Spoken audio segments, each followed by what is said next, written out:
Okie dokie, I believe we are all the way live. Hello and welcome to my graveyard. I'm your host of the evening, the Cemetery Man from Salem, Mass. Always taking names and kicking candy ass, live and in living color here with you only on Grande's Graveyard. And yes, ladies and gentlemen, you know this guy. You know it must mean one thing and one thing only on the graveyard. It's zone time. Yes, ladies and gentlemen, tonight is the Twilight Zone Season 2, Part 2. And we actually are reviewing an episode tonight, second, called 22. So there's a lot of twos. If two is your lucky number on roulette or in the lotto, go play that number right now. It's also 1226. There's some twos in there. I turned the big 28 on Monday, and we are welcomed by a guy who'll be celebrating a birthday of his own next week. He's the one, the only, Anthony from Fever Dreamland Theater. What's up, buddy? Yes. I'm doing well. I wish I could say I was celebrating my 28th birthday coming up, but it's all good. There's some twos in the number that I'm celebrating. No, I'm just kidding. But dude, thank you very much for being here. Merry Christmas to you. Merry Christmas to everybody. Happy holidays to everybody watching. Very happy to be here. Very happy to be back in the fifth dimension. And it's fun you brought up gambling a little because it's Twilight Zone and we have yet another episode in this batch, a fun batch. Yet another episode with some gambling and which I know we were talking a little bit earlier. We usually try to save all our talk for these shows just so you can just let it all out, I guess. But I really enjoyed these back 14. Now, this is, of course, the shortest season of the half-hour long episodes. Obviously, season 4, the shortest season in episode quantity. But this was only 29. And I always thought that was the weirdest number to do. Like, why not just do 30? Why not do 25? Like, why end on 29? I always thought that was the weirdest number of episodes. And then, of course, this is the infamous season where we will be talking about the shot on video episodes where there's more, I believe, on this back half. So we'll be getting into those tonight. So I'm super excited to have the legendary Twilight Zone X. If you can't get Mark Scott Zickery, you get Fever Dreamland Theater in this son of a bitch because he's the man, the myth, the legend. He also, you just dropped an episode on monsters if you want to plug that because that was awesome. Thank you. Yeah. We just did a monsters thing over on the channel. That's doing okay so far, so good. And for anybody who ever watched the show Monsters, I guess, dude, you're a huge fan, obviously, of Tales from the Dark Side. I think there's a big mix in that crowd between Monsters and Tales from the Dark Side. If you liked one, then chances are you maybe at least checked out the other. That's definitely a show a little more for my era. However, when I covered it on my channel this time, a lot of that stuff was new to me. So it was kind of fun to revisit. And it's on the channel. It's up right now. It's my top 10 favorite Monsters episodes for those of you who are interested in that classic anthology series.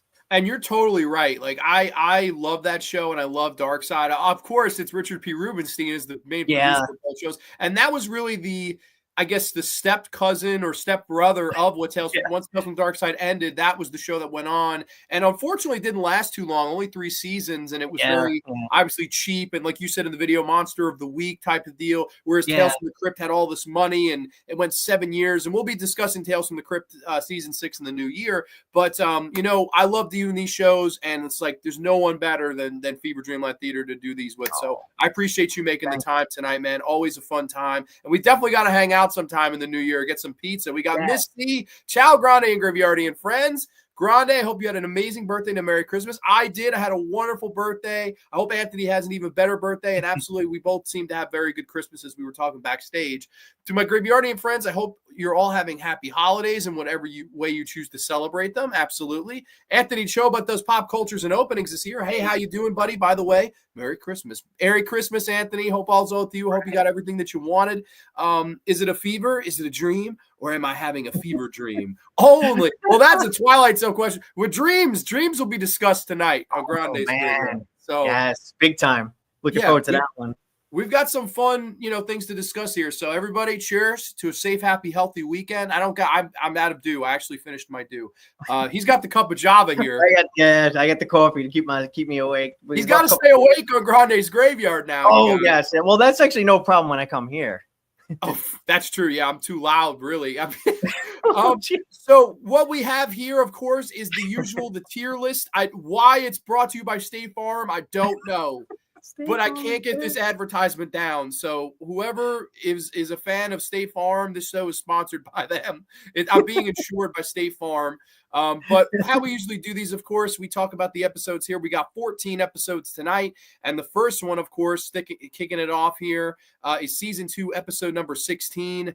This is a penny for your thoughts. Do you want to do the pre-plot synopsis first, or shall I? Oh, I'll you do it. You do your thing, please.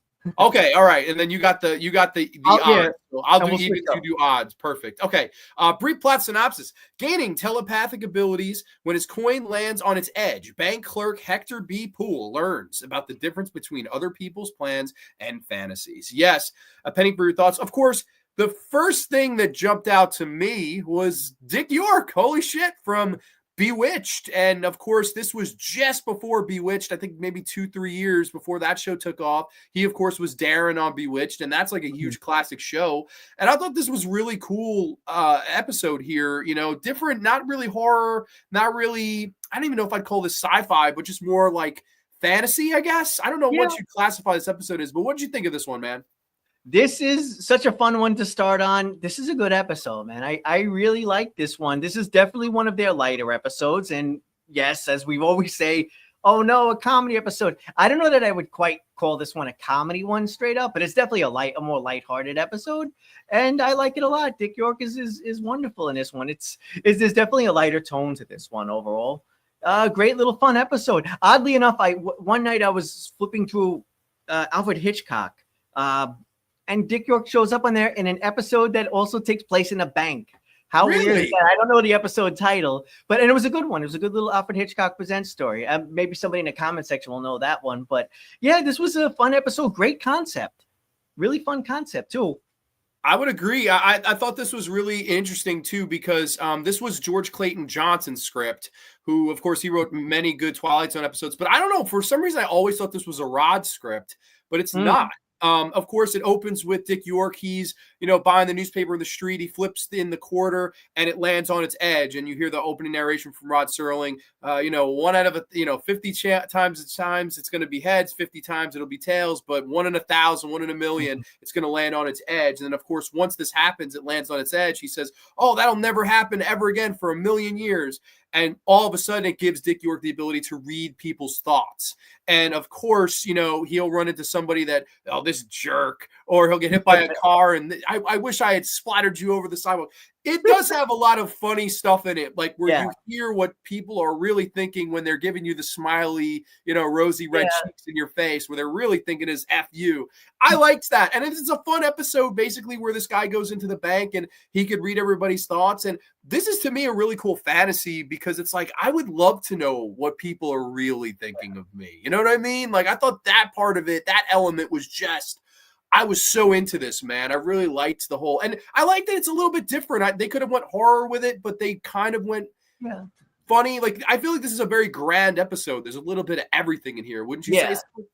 Yeah, I think so. Yeah, but it's like a good mix. And as far as the premise goes, like, I would say they played with the concept just enough. They didn't like overdo it per se. Like, they didn't like it didn't necessarily like overstay its welcome per se. But by the time the episode starts wrapping up, he loses the power. He's grateful to have lost the power. We get the great little moment where he's just running up to people and grabbing them, and it's just like, my God, I don't think you'd want to be doing that in like New York nowadays, just running up to people and just grabbing them and holding them. But even that's like a great little kind of lighter moment. But again, I love how they play with the concept throughout. Also, and I love the little love interesting that they have going in this episode, where they're almost like communicating with each other in thoughts by the end of the episode and working together. And of course, at first she doesn't believe him, but I like all of that stuff. They had some chemistry. It seemed, and I think by the end, she does believe him. She's like, if you really can think what I'm thinking, you're going to tell him to go to hell and fight, because he needs him more than he needs you. And he does stand up for himself. It's like, that's so nice to have, that love interest in there. And she wants him to stand up for himself and be like, hey, like, you got to listen to what I have to say now. And I think they have some interesting subplots too of the old man. He's thinking of, I'm going to rob the bank and I'm going to Bermuda. I remember thinking, oh, this is going to go there. And they did. Yeah. He's just like, no, I just kind of fantasize about that. I was like, yeah, I'm sure who hasn't at their job fantasize something crazy like that. I thought that was so like really well done, man. I don't know. I thought this one was really good. Of course, you do have the bank manager who he totally was in another Twilight Zone. Which one off the top of my head? I want to say it was the After Hours, where he's the manager of the store where she's like, I bought this thimble on the 11th floor. And he's like, we don't have one. Like, I'm pretty sure it's the same guy. I could check it right now. I will check it. Yeah. I know that there were two guys in that episode, and he may have been one of them, right? Like, one of them was like the sort of snarky guy who had been in another episode from, I believe it was like season 4, that episode that we're not both fans of. He was like he was like the clerk. So I'm saying in the After Hours episode, right? There was like two store managers or something. You're right. Yes. There's one of them. Maybe he was one of them. Yeah. There's one of them reporting to the other. I'm going to find out right now. I think his name is Dan Tobin. And let's see what other Twilight Zone he was in, because I was pretty sure it looks like he'd worked a lot with Katharine Hepburn in Woman of the Year. He did some work in The Odd Couple, Bonanza. It's crazy how many of these TV actors really worked in the same like shows. Oh no, I am wrong. He is not the same guy. For some reason I thought he looked so familiar. I thought he was the same guy, but I'm probably wrong. I do know the old man that's planning to rob the store. He shows up in a piano in the house. He's the butler. That I'm positive of. Thank you. I knew he was from somewhere, and that piano episode, I like that one too. But that one I'm like a little less familiar with. But I'm like, I know that this older man, he has such a distinct face. It's like, how can you not how can you not capture him? He's got a raisin face, really. Yeah, but he was great here. And to your point too about like, I love that little bit at the end where like they could have went down that road where when old man is stealing the money, but I love that he's like, oh, it's just a fantasy, it's a thing I think of. And it's just like, that's true. So even the things that we think, like, it's speaking to that, how sometimes the things that we think, it's just sort of a fantasy. We're not actually going to go through with X, Y, Z. But I love that. It was like great little exploration of the stuff that goes on inside people's minds. You know, one thing I will say about this episode is how clear and concise everybody's thoughts sound. I can't say how it sounds in your head or anybody else. I know in my head, it's a complete disaster. It's a complete mess. So if this guy was hearing me, it would just be like, I gotta go over there. It would just be a complete mess of thoughts. So I like that here it's nice and clean and clear. And I wish I could say I thought that clearly, but that's certainly not the case. Yeah, that's true. Everybody thinks very clearly in this episode. You're so right. Like, there's no muffling or traffic or anything. But I don't know. I like this one. I think it's fun. I think it's a little bit different for this show. It's just there's no real category to put it under. I will say it's not one I rewatch a lot, but I do think I would put it as like a solid A. I don't know where you would land. No, because I'm hard pressed to really think of much going wrong with this. Like, that's why I would give it an A as well. That's pretty much what I had here on my thing too. Yeah, I had it as like an A. So yeah, it's a bit of a winner. Like, it's an easy one to recommend. Totally an easy one to recommend. We're in the same ballpark there, so that's good. Kicking off the show with an A tier episode. And it's like, I definitely think the only thing that holds it back for me is just rewatchability. Like, it's not one I go back to a lot for some reason. I don't know why. I don't know about this. This is maybe one more thing before we move on. Does Dick York give you Jim Carrey vibes at all? Like, he gives me Jim Carrey vibes. I don't know why. He always has. Yeah, there's a bit of like, and it's funny because he's not overly animated per se, but there's a bit where he almost gets hit by the car, and then you get a little bit of like some animation from him there. But maybe it's the face, maybe it's just the type. I'm not sure. But he's like gangly like Jim Carrey. Yeah, I don't know. This episode, it made me be like, what if Liar instead of he couldn't lie, like he just could read everybody's minds? Like, and I feel like Jim Carrey would have done an awesome job with that. Like, it totally sparked it.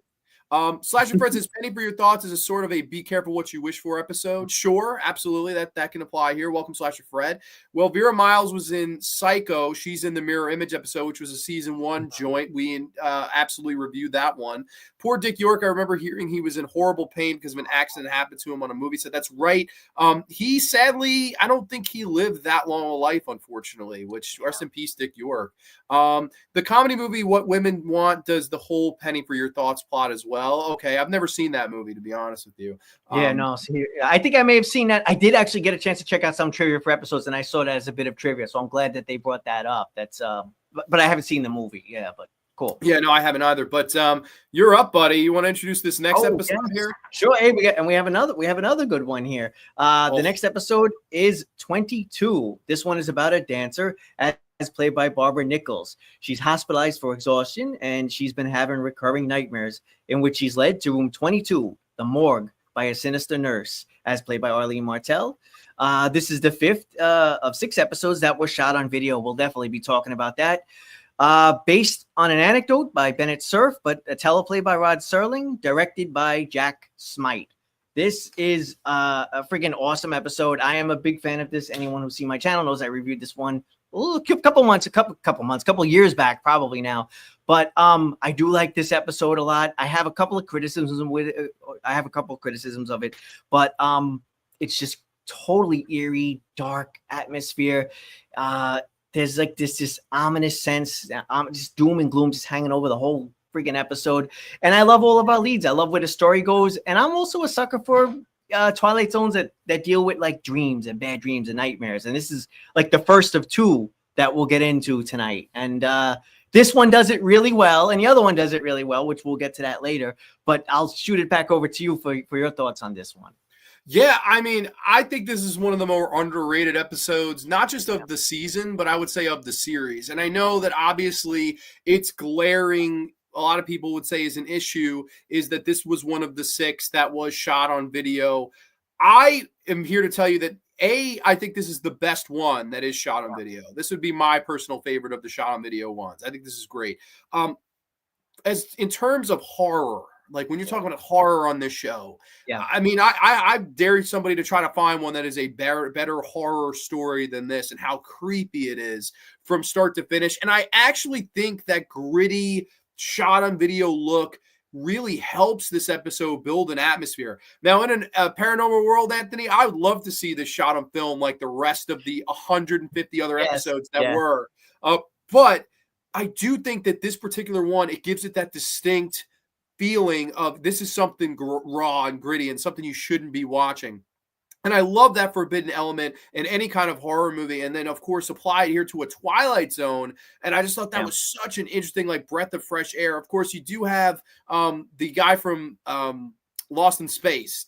I think Jonathan Harris. Jonathan Harris, yeah. I always point. I'm always like, oh my God, Lost in Space. There he is, you know. And they basically, he is taking care of this lady. He's like a doctor, and she's a dancer. Even though I know in some versions they cut that out, like she's not an exotic dancer, I guess, because they don't. I don't know. I just didn't want to say that on TV. But she has this recurring nightmare where every night she knocks over this glass of water, walks down in the morgue, and she goes to room 22. Room for one more, honey. She takes off running for the elevator. And the way they build this up, man, I just thought was masterful direction from, of course, Jack Smite. I thought he did a really good job with this. I know he was upset with the whole shot on video thing. He felt it limited him as a director. But, man, he was forced to use creativity. And I thought all the stuff in this was so creative. Like the whole idea of, okay, you're doing this whole recurring dream. What if you tried something different? She does, and it still goes horribly wrong. It's like no matter what you do, that feeling of helplessness and hopelessness that I can't change this no matter what. I still am going to wind up in that morgue in room 22, you know, and I have to meet my fate, this creepy doctor. And, man, I don't know about you. This one just scares the shit out of me. Like, I think this is one of the scarier ones. Yeah, and I love that the doctor, even in reality, even in this poor girl's reality, you have this creepy doctor that's like he's half hitting on her, and the other half of him, you're like, does he want to murder her? He's playing it really like, and he's in this fine area of like where you don't know if you should be afraid of him too. But even he kind of sort of turns out to be sort of, I guess you could say okay, or as okay as you could get for a guy like this who's just endlessly hitting on this poor traumatized woman in a hospital. But I think what I like about this one is it's not like by the time we get to the end, her fear is real. I guess, you know what I wanted to ask about too, your interpretation of this one. Like when we get to the end of this, we have this character, the room for one more, honey. What does she represent to you? I'm just curious because like I'm a little conflicted on this one. Wow, that's a good question. I mean, I will say first, I did want to mention her performance, Arlene Martell. She's great. I mean, I know this for a fact. She shows up in the "What You Need" episode. That's the same actress. Yes, it's at the very beginning where he's going around and he sees the picture with the busted arm, and then the woman, they kind of fall in love and get on the bus together. She's that one. So I was like, holy crap. I was like, here she is playing this perfectly nice, kind lady in that. And in this Room for One More, all this sinister. Oh my God, scared me shitless. But I mean, as far as what she is, I don't know. Maybe a warning. Maybe. Yeah. I mean, it's a good question. I don't know. What do you think, man? I like that it's not clear because it's not totally clear to me. I mean, I did a devil episode one time and I was crediting her as a possible devil almost, or like a demon, because she does feel evil. I don't know. She does feel evil, but then at the same time, it's a warning, but it's only a warning because she flees in terror.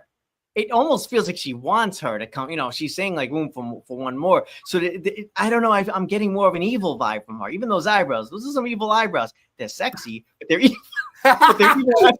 You mean to tell me you like Arlene Martell? I mean, man, yeah, she's totally pretty. It's just she scared me so like good. And like I think also it's a thing where I guess she is a warning that like bad things will happen. And then there is the old story of Room for One More. That's an old scary story. It's been around for 100 years of, you know, if you come on the elevator, we have room for one more on the elevator. No, I'm fine. And then the elevator crashes. Like there's 100 stories like that. And this kind of takes that and applies it to what would have happened in that morgue. And then of course the ending is I'm fine. I'm recovered. I'm leaving.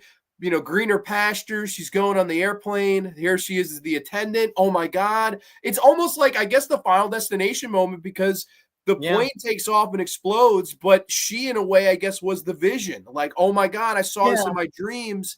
I can't get on this plane. Something bad's going to happen, even though there's room for one more. And sure enough, she goes and the plane explodes. I mean, I thought that was brilliant. I do think that's something that James Wong took when he and, of course, his partner, they made, of course, Final Destination. I mean, I totally see, and somebody mentioned it in the comments, I totally think that was a big inspiration. Yeah, no, you're not going to have a discussion about this episode without Final Destination coming up. Absolutely. The whole airplane thing and the whole idea of like, death is on its way and it's coming to get you. That's another thing that just works really well here. Just that sense of impending doom. It's ever present in the entire episode, and it works so well. I rated this one pretty highly. I don't know if we're quite there yet, but like this, oh, you know, another thing I'll say is like I think this is one that I think like if I was to like review this one today, I might even go a little bit higher than I did. But like I had it as like a B+. I'm not sure what you had. Really? I would have personally, this is an S for me. I don't have a problem with it. I know you said you had criticisms though. Please tell me. So I wasn't as sold on the quality issues. This is a minor nitpick, but I guess the videotape thing, I do feel like it hurt this one a little bit. And I do feel like some of the dreams, this is some of the stuff that brought it down for me. Like, I get that it's a recurring dream. However, I wish there was a way for them to have gotten that point across just a little bit quicker, because we do run through the entire dream. Like it does feel like a couple times. And I almost feel like there may have been a better way to have done that, or to have taken that time and used it somewhere else. But overall, I do still love this episode. It's just like, it's like upper mid tier for me. So that's why I went with like a B+. I mean, I could be talked into an A on this one though, to be honest with you. Well, I mean, if you're it's hard, at the very least, I could bump it over. We'll totally meet it right in the middle at an A, because I think that's okay. There you go. I'm cool with that. I'm super happy with that. Yeah. Yeah, no, I will totally take that, because I don't know. This is one that it seems like a lot of people haven't seen is 22. Like that's a very underseen Twilight Zone. And I wish more people would see it. It's just it feels very ahead of its time to me. And it's like, I don't know. I think it works a lot. Like from the horror element of it, every time I watch it, it never ceases to do its effect on me. And I think that the lead actress does a really good job. Barbara Nichols, I think she's good. I don't know. I like everything about this one. So highly recommend. One bit of nerdy trivia. Jonathan Harris, Barbara Nichols, Arlene Martell, all born in the Bronx. Really? Is this so? This is the dude. How this has got to be? This is our New York episode right here, man. Granted, of the 5 boroughs, the Bronx is definitely the one we want to stay away from. We have to get some Long Island actors in here, though, for crying out loud. Yeah, geez, where the heck are the Long Island people at? Where's what's Twilight Zone has the Long Island people in it? This episode does a whole breaking of the fourth wall where the doctor looks at the number at the morgue and wonders how she could have known. Sure. The plot of the whole damn dream foreshadowing Doom has been used many times, like in a book anthology, Scary Stories to Tell in the Dark. That's right. That's the story I'm talking about. That's absolutely right. Slasher Fred says the episode can be seen as inspiration for Final Destination. Absolutely. We got Chris C, the Slasher dude's in the Heezy. What's going on, man? Thank you so much, Chris C. We got good brother Tom. Hi, John, Anthony, and chat. I thought the character was like Sharon leading her across the river Styx. Okay, that's an interesting way to interpret that. James Abernathy's in the house, slightly late, but I'm here. What's going on, James? Hope everyone had an awesome holiday and a Merry Christmas. But I guess we're up to our next episode here, which is another one, Anthony, that you might laugh at me, but I actually really like this next one too. And I know it gets some shit, but this next episode is season 2, episode 18. Of course, it debuted on February the 24th of 1961. This is the Odyssey of Flight 33. Passing through the sound barrier, a commercial airliner inadvertently travels back in time. Yes, the Odyssey of Flight 33. This one's a huge guilty pleasure for me, but what is your thoughts on this one, man?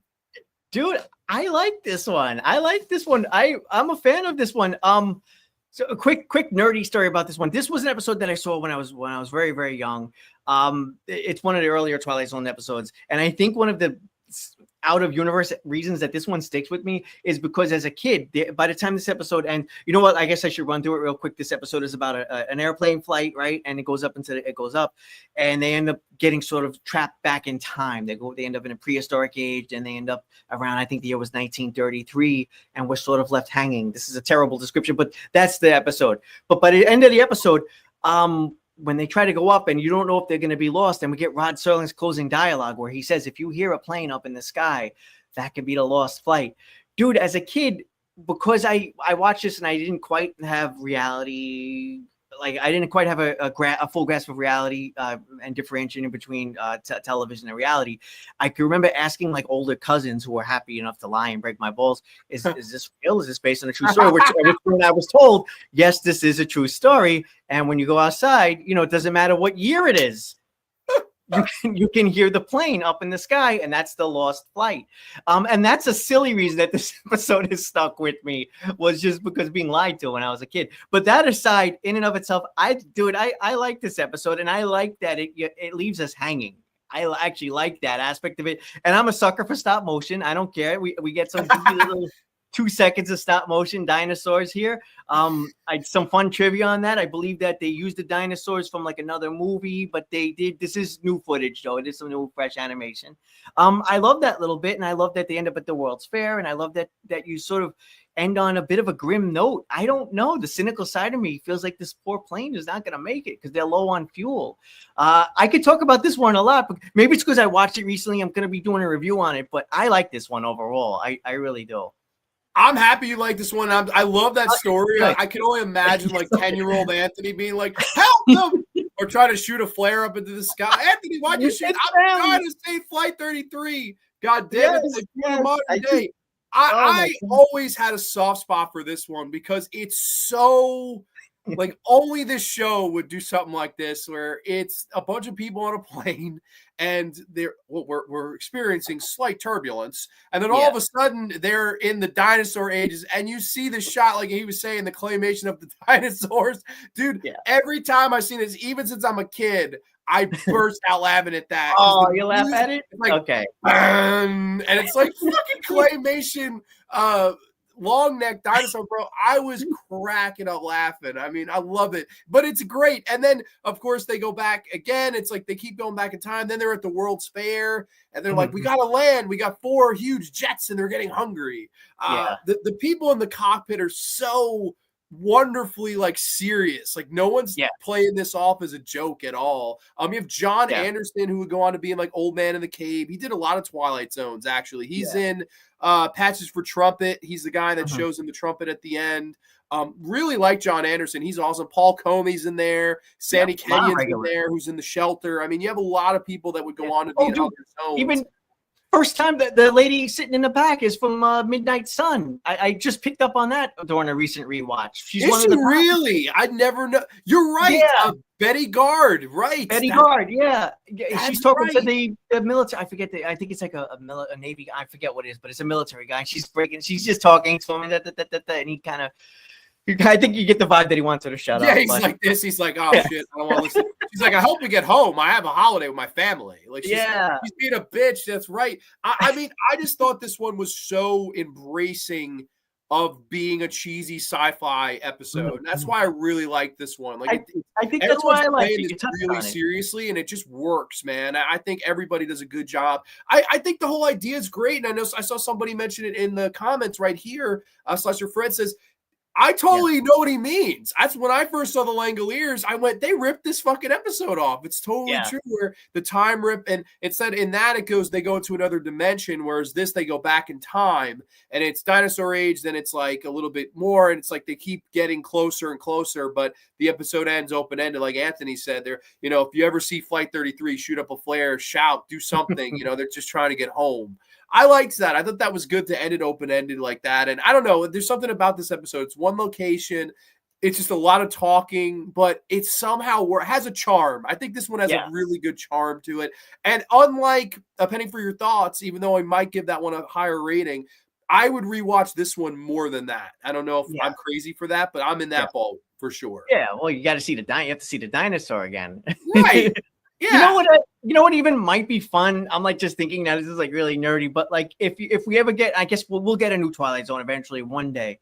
I'm curious if we could revisit this concept, have the plane come out in 2026 or 2027, and we'd have to recast or whatever. Obviously, we'd have to recast, but that could be interesting to see, like, this old 1960s, and they come out like in our time, you know what I mean? That something like that, because we got a sequel episode with Bill Mumy for Good Life, and like that's right, they did the sequel in the 2000s. It's not impossible, but it's very rare. I think that's the only Twilight Zone I know of that even got a sequel episode. Well, they did a sequel to Serve Man. Unfortunately, they did. They did. I'm taking it. You weren't. I was okay with that, but not a huge fan. Not a huge, but it was, that one was okay. There's issues with that one, but that's a whole other story. Yeah, that's a horse of a different color. But that is a great idea to do a sequel where it would just open up there in the future, because it's of course the whole episode. And who's to say you couldn't, with all the AI and stuff like that? Like, imagine it was in black and white. It was the same people on the ship. And it's 2026 or something, and it's like whatever. Yeah, exactly. That's a great idea, man. Dude, if they do that, you need to copyright that shit right now. It's fucking brilliant. Of all the Twilight Zone episodes for a sequel, I feel like this one could maybe do it, because you could have some fun with that. I don't know where to take it after that. I feel like that's a good launching point, but that was my silly thought. I think it's a great I think that's a great thought. I didn't even think of that. So I think that's a fantastic thought. Let me ask, before I get to the comments here, where would you rate this one? Because I'm at like a B to me. No, I had it at like a B+ as well. I think that I again, I'm such a sucker for some little stop motion, man. All you have to do is take some clay and move it around, and I'm happy. Dude, yeah, no, and I love seeing that in this too. I like this. I think this one is just such charm, and it's definitely, while we gave A Penny for Your Thoughts a higher letter grade, I would rewatch this one 100%. Like I was saying, I totally would. I don't know. There's just something about this one I have a soft spot for. We got K&R Official in the house. Hey guys, XO, loving this. Thank you so much. Is that someone from your channel? That's definitely a first-time name to the graveyard.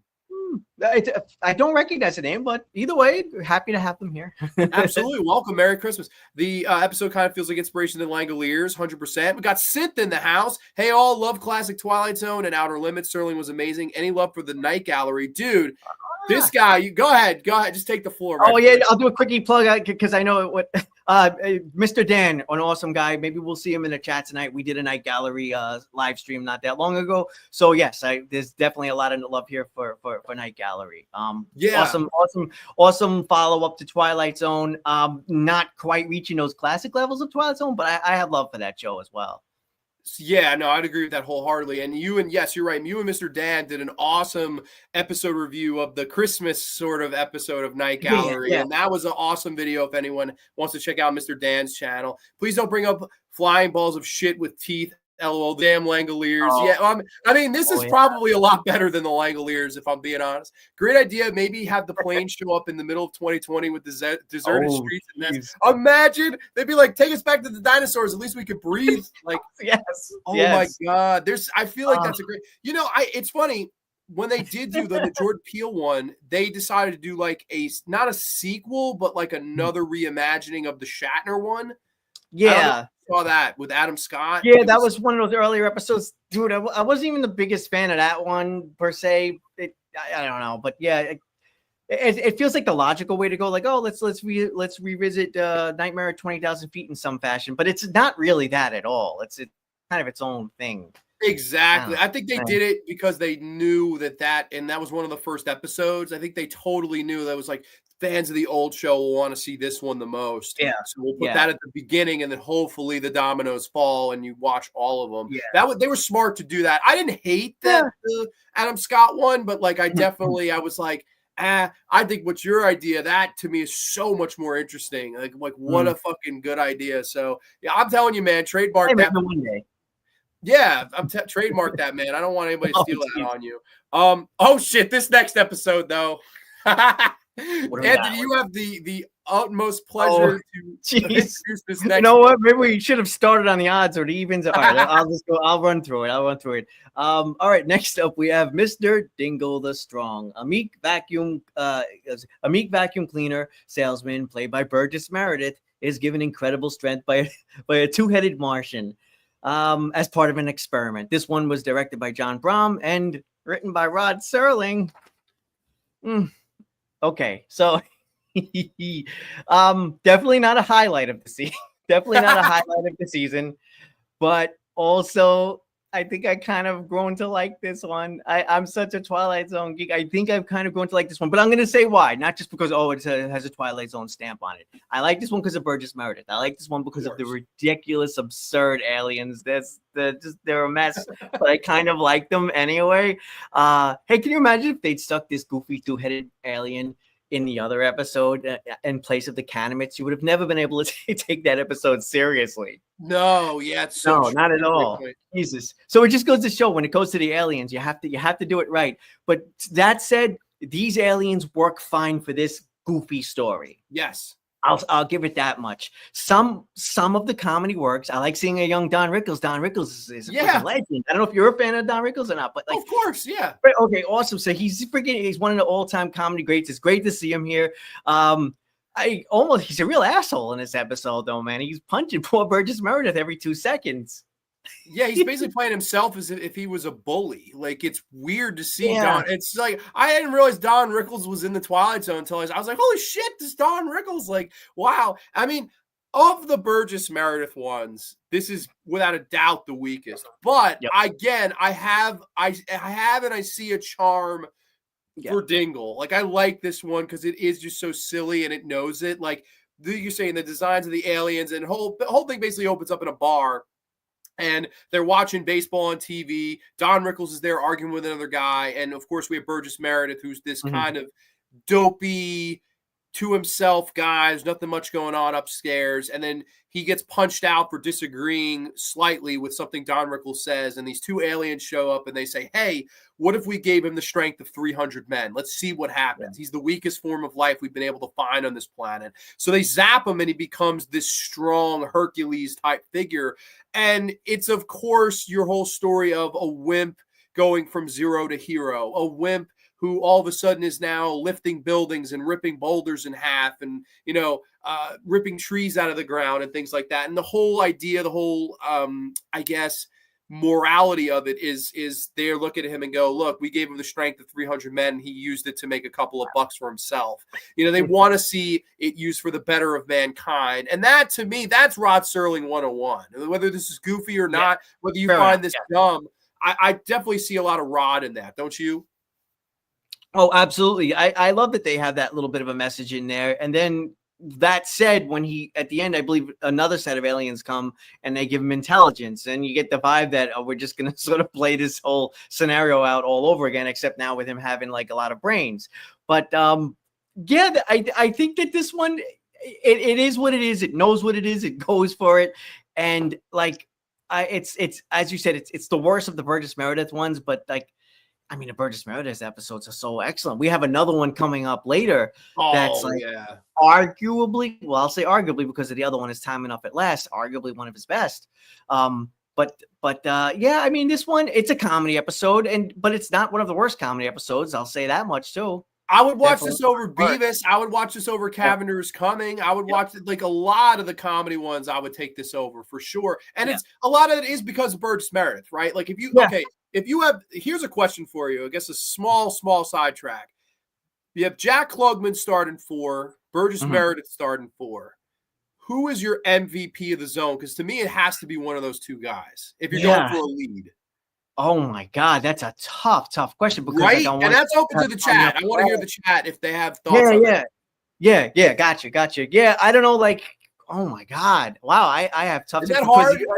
Because a game of pool alone is like another one of my all-time favorites, and so that's why it's almost impossible. I know it's lame. Like I think you're a big Passage for Trumpet guy, right?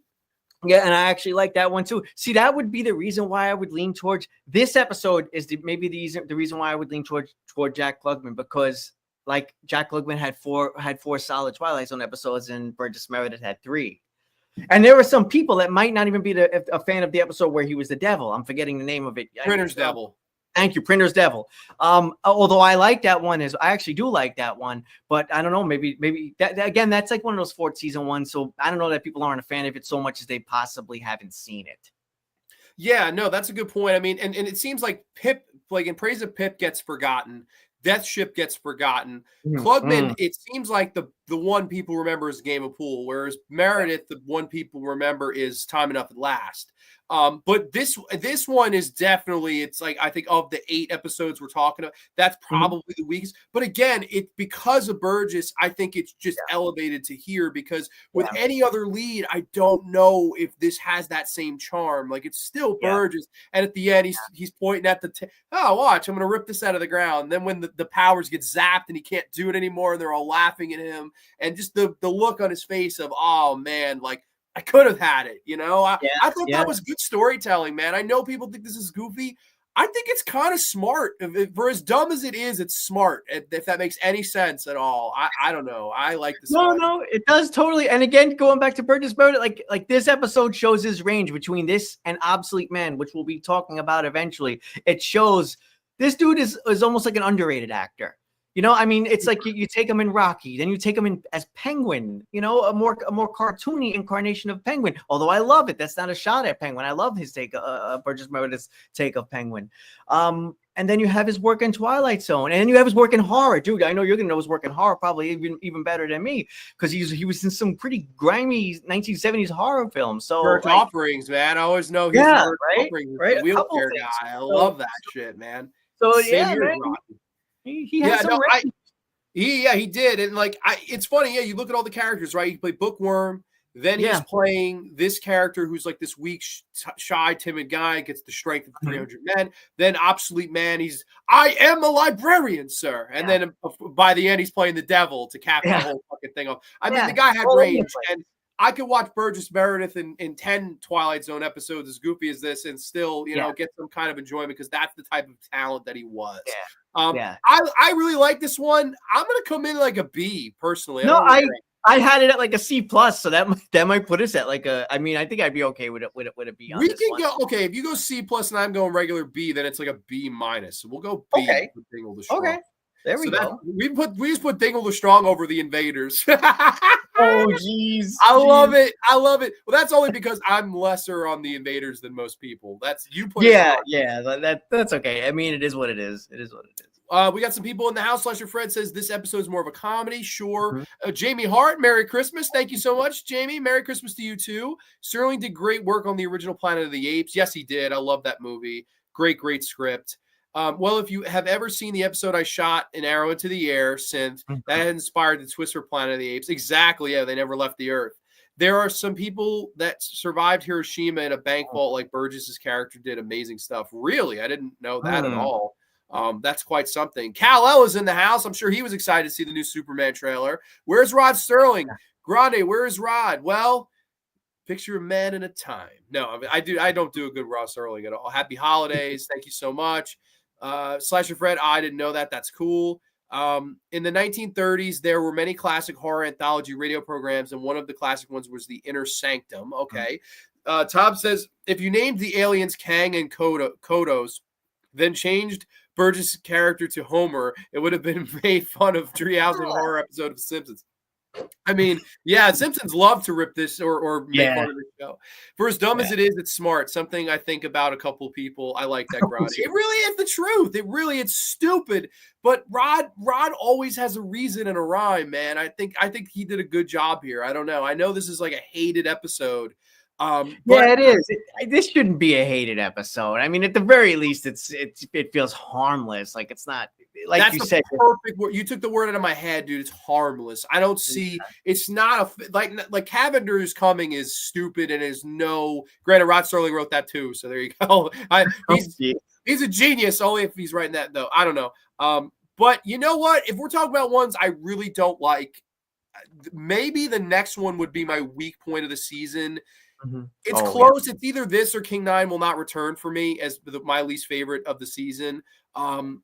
Or maybe even a thing about machines. That's terrible. Dust is terrible. But this next one here, I don't know. I've never been a fan of it, but I'm interested. I want to talk about this because I do think part of it is the demographic. This is season 2, episode 20, debuted March the 10th of 1961. This is Static. Bitter bachelor Ed Lindsay has an old radio which only picks up old radio shows. This was written by Charles Beaumont. I think he did a lot better work than this. It stars Dean Jagger. I don't know. From this back 14 episodes we watched, I think this is by a mile the weakest one. Like, I don't like this one at all, personally. But the whole idea is it's this old man in a retirement home. And it's not like Kick the Can where he wants to play to get his youth. It's he wants to relive his youth through the nostalgia of the television programs and specifically the radio static that he hears in his room. Like, there's a certain thing where if he goes to a certain channel, he is back in the 30s mentally. And he's, he visions his wife and all these things. I mean, a cool concept, but maybe because I'm so, not at this age, it misses me from a demographic standpoint. Like, I can't feel what he's really feeling. But what do you think of this one, man? Am I completely off? Am I being too harsh? If you like it, please tell me why. No, this one I'm not okay. Well, first of all, this is a one that it looks like it was shot on a potato. It's rough to watch. Yeah, it does. So that's one thing that's getting me. It looks bad, but I don't want to. I wouldn't ever completely shit on an episode just for that alone. I mean, if there's still excellent performances and a great story underneath all of that, then fine, so be it. Then it was shot on video. That's unfortunate. We have another one coming up that was shot on video. And I don't care. It's still great, but we'll get there. But onto this episode, though, I think my main thing with this one is it felt a little all over the place. Like, it didn't quite know what it wanted to be. It starts off, and you get the vibe of him sort of railing against television. Everybody's like couch potatoes, and they're watching TV. He lives in a boarding house, and he misses the old days of radio. And so you're like, okay, so this is going to be a nostalgia thing. Maybe there's a commentary on people becoming couch potatoes. It's weird that Twilight Zone went this way sometimes with critiquing people for watching too much TV, considering it was a TV show. But that's actually kind of interesting that they were critical of maybe people watching a little too much television. But anyway, that said, then it sort of evolves into this sort of long lost love story. That gets resolved really quickly, doesn't feel earned. And I don't know. And then I think another aspect the pacing of this it felt like a chore to watch. I don't have a very high score for this. I'm not sure if there are fans of this one, so I don't want to crap on it too much. But yeah, definitely not one of my favorites at all. I will say nice performances from everybody all around. I'll give it that much. I feel like it's a first draft, and there's a better episode in here after like one or two more writings or one or two more drafts, maybe something like that. I would wholeheartedly. I think I agree with everything you said. I mean, this one, I think of the 6 that were shot with the potato, shot on video potato, whatever, this one suffers the most. I think this one looks the shittiest for some reason. I don't know. Like, every time I'm like, this is the episode where the reputation for me is I go, oh, it's this one. Like, that's my immediate, like, knee-jerk reaction to this particular episode. I don't know why. Again, maybe it's a situation where I'm not in his shoes yet, like, or maybe one day I will be. And listen, yeah, maybe even you go a step further than the whole television thing, maybe just technology in general, right? Where they're saying, oh, he's so with the old school technology where he doesn't want to keep up with the times. He's so against, you know, television and the new electronics that are coming out. He wants it the way it was. He's somebody that likes things the way they were. And there's nothing wrong with that. But again, the love story felt very fucking odd to me. This also, I felt like this was very Spielbergish for some reason. Like I could totally see Steven Spielberg being like, that's one of the more underrated ones if you can get over how shitty it looks. But I don't know. Like, to me, it felt very much like when he did the Kick the Can in the 80s Twilight Zone movie. Like, it's so sweet that the sugar, it's so sweet that's like rot your teeth out type of sweet. It's a bit much. It doesn't, I was like, I don't know, man. This one's so weak for me. I would say of this season, it's one of like the bottom 3. Of the episode tonight, it's my weakest for sure. I would come in at like a D, and that's being generous to me. Yep. I had it as a D as well. Because I can't go really, I wouldn't be able to go much higher than that. I don't know about recommending this one. Geez. Like I said, the most I'll say is I feel like there's a good story in here. Maybe just something a little more focused, maybe another draft, maybe a rewrite, but that doesn't mean that the episode in of itself is enjoyable per se. Yeah, no, like, and I do feel for the director here, Buzz Kulik, who of course would go on to do way better Twilight Zones. Like, thankfully, a ton of great stuff. Like, so I don't really blame him. I think it was just a perfect snowball of like everything went wrong. This was one of the ones that got okay, we're cutting budget. What do they make? Like, was it like $6,000 per episode that they did this for? Yeah, it was like a cost cutting thing, and it ultimately it didn't even work out. It didn't even mathematically work out anyway. I know they saved like 36, somewhere in the ballpark, a little bit, 36 grand doing these. So, I mean, at the cost of that, you know, to get us a third season, you know, if this was one of the episodes that had to take a hit for that, unfortunately, that is what it is. I would say I would even take the whole truth over this. I don't know if you're in that part, but of the shot on Shidio, that's another one that looks rough too, right? Yeah, I might take the whole truth. I feel like there's at least there's a little more life in that and energy in that episode. There's a little something happening. There's a spark of life. This one almost feels dead on arrival. I don't know what it's a very I don't know. I do feel though like maybe this one could be totally demographical. Like I would love to know what an older person would think of this episode. Like I'd be really curious to be like, oh, like see, you don't get the way it used to be. Like if you like, I don't know, maybe someone could explain it to me better than I interpreted it. But again, that is what it is. I mean, it is what that aspect of it. I mean, arguably should work because don't all of us, no matter where we are, ultimately by the time you hit your 20s, 30s, you start having a little bit of nostalgia. Like I feel like almost anyone should be able to relate to that at some level. Yet, I'm not quite picking up on that either here. I get that that's what they're going for. They're going for that, but it's just like, it's falling a little bit flat, at least for I guess. And you're right. It's all over the place. It's a little like it doesn't have a clear focus. It's this, and this, and it's like 3 different things, and they all get wrapped up in the last 3 minutes conveniently. I don't know. Yeah. Weak, really weak. A local channel used to do an annual Twilight Zone marathon, watched every year. Well, that's the big reason I always like to close the year out on these because they have the 24-hour, of course, New Year's Eve marathons of the Zone. Now they do it New Year's Day as well.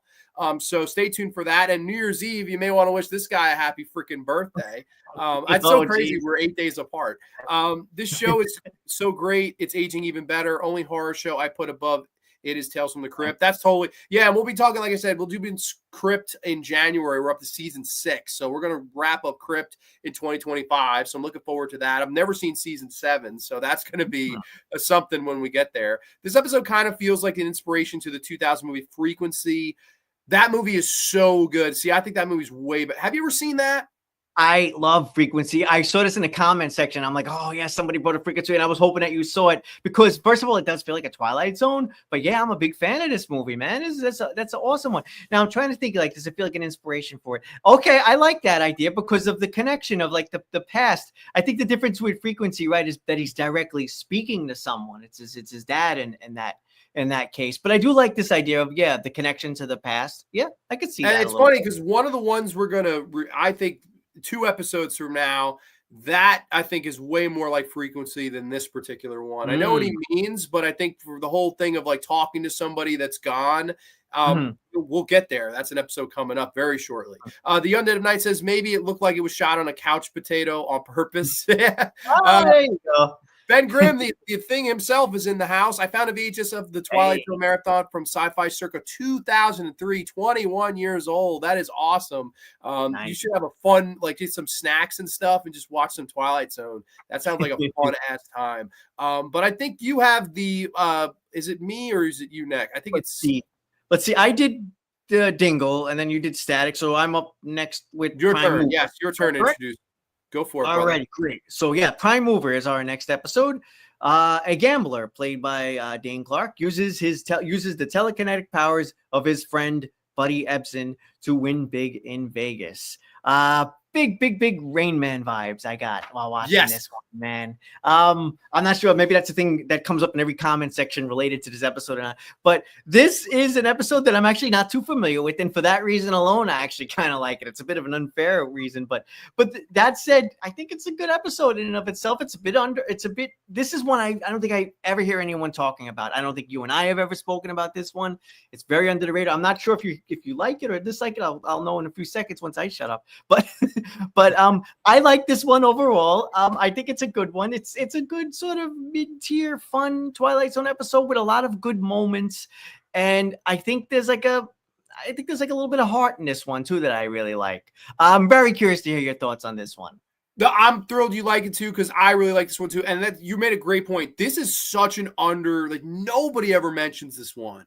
Ever. I've never heard it. I would say people mention The Fever with Franklin. And the fucking killer slot machine more than they mention this one. Whereas which gets a cameo in this one. The slot machine gets a cameo in this one. That's literally the slot machine from what I am. That's right. That is the killer slot machine. And it thankfully did not take another victim, at least that I know of in this episode. But I don't know. Maybe it killed a crew member. I don't know. But I love the setup for this one. You have a down on his luck guy that owns a store. His name's Ace Larson, which is the perfect name for a gambler to have Ace in your fucking name. Like that was so on the nose writing. Charles Beaumont and Serling, I think, did this script. I think it was based on a short story by Beaumont, and Serling wrote the rest. Which is cool to see those two kind of come together. Buddy Ebsen, who was the original Tin Man for a day, of course, that the whole famous story almost died because of the fucking fumes or something, whatever. He's in this, and he basically has this like telekinetic power where he can make things move. We open up this guy, he's down his luck in this store that he owns. They're losing business, and basically there's a huge car crash outside, and Buddy Ebsen uses his telekinesis to move the car and save the person.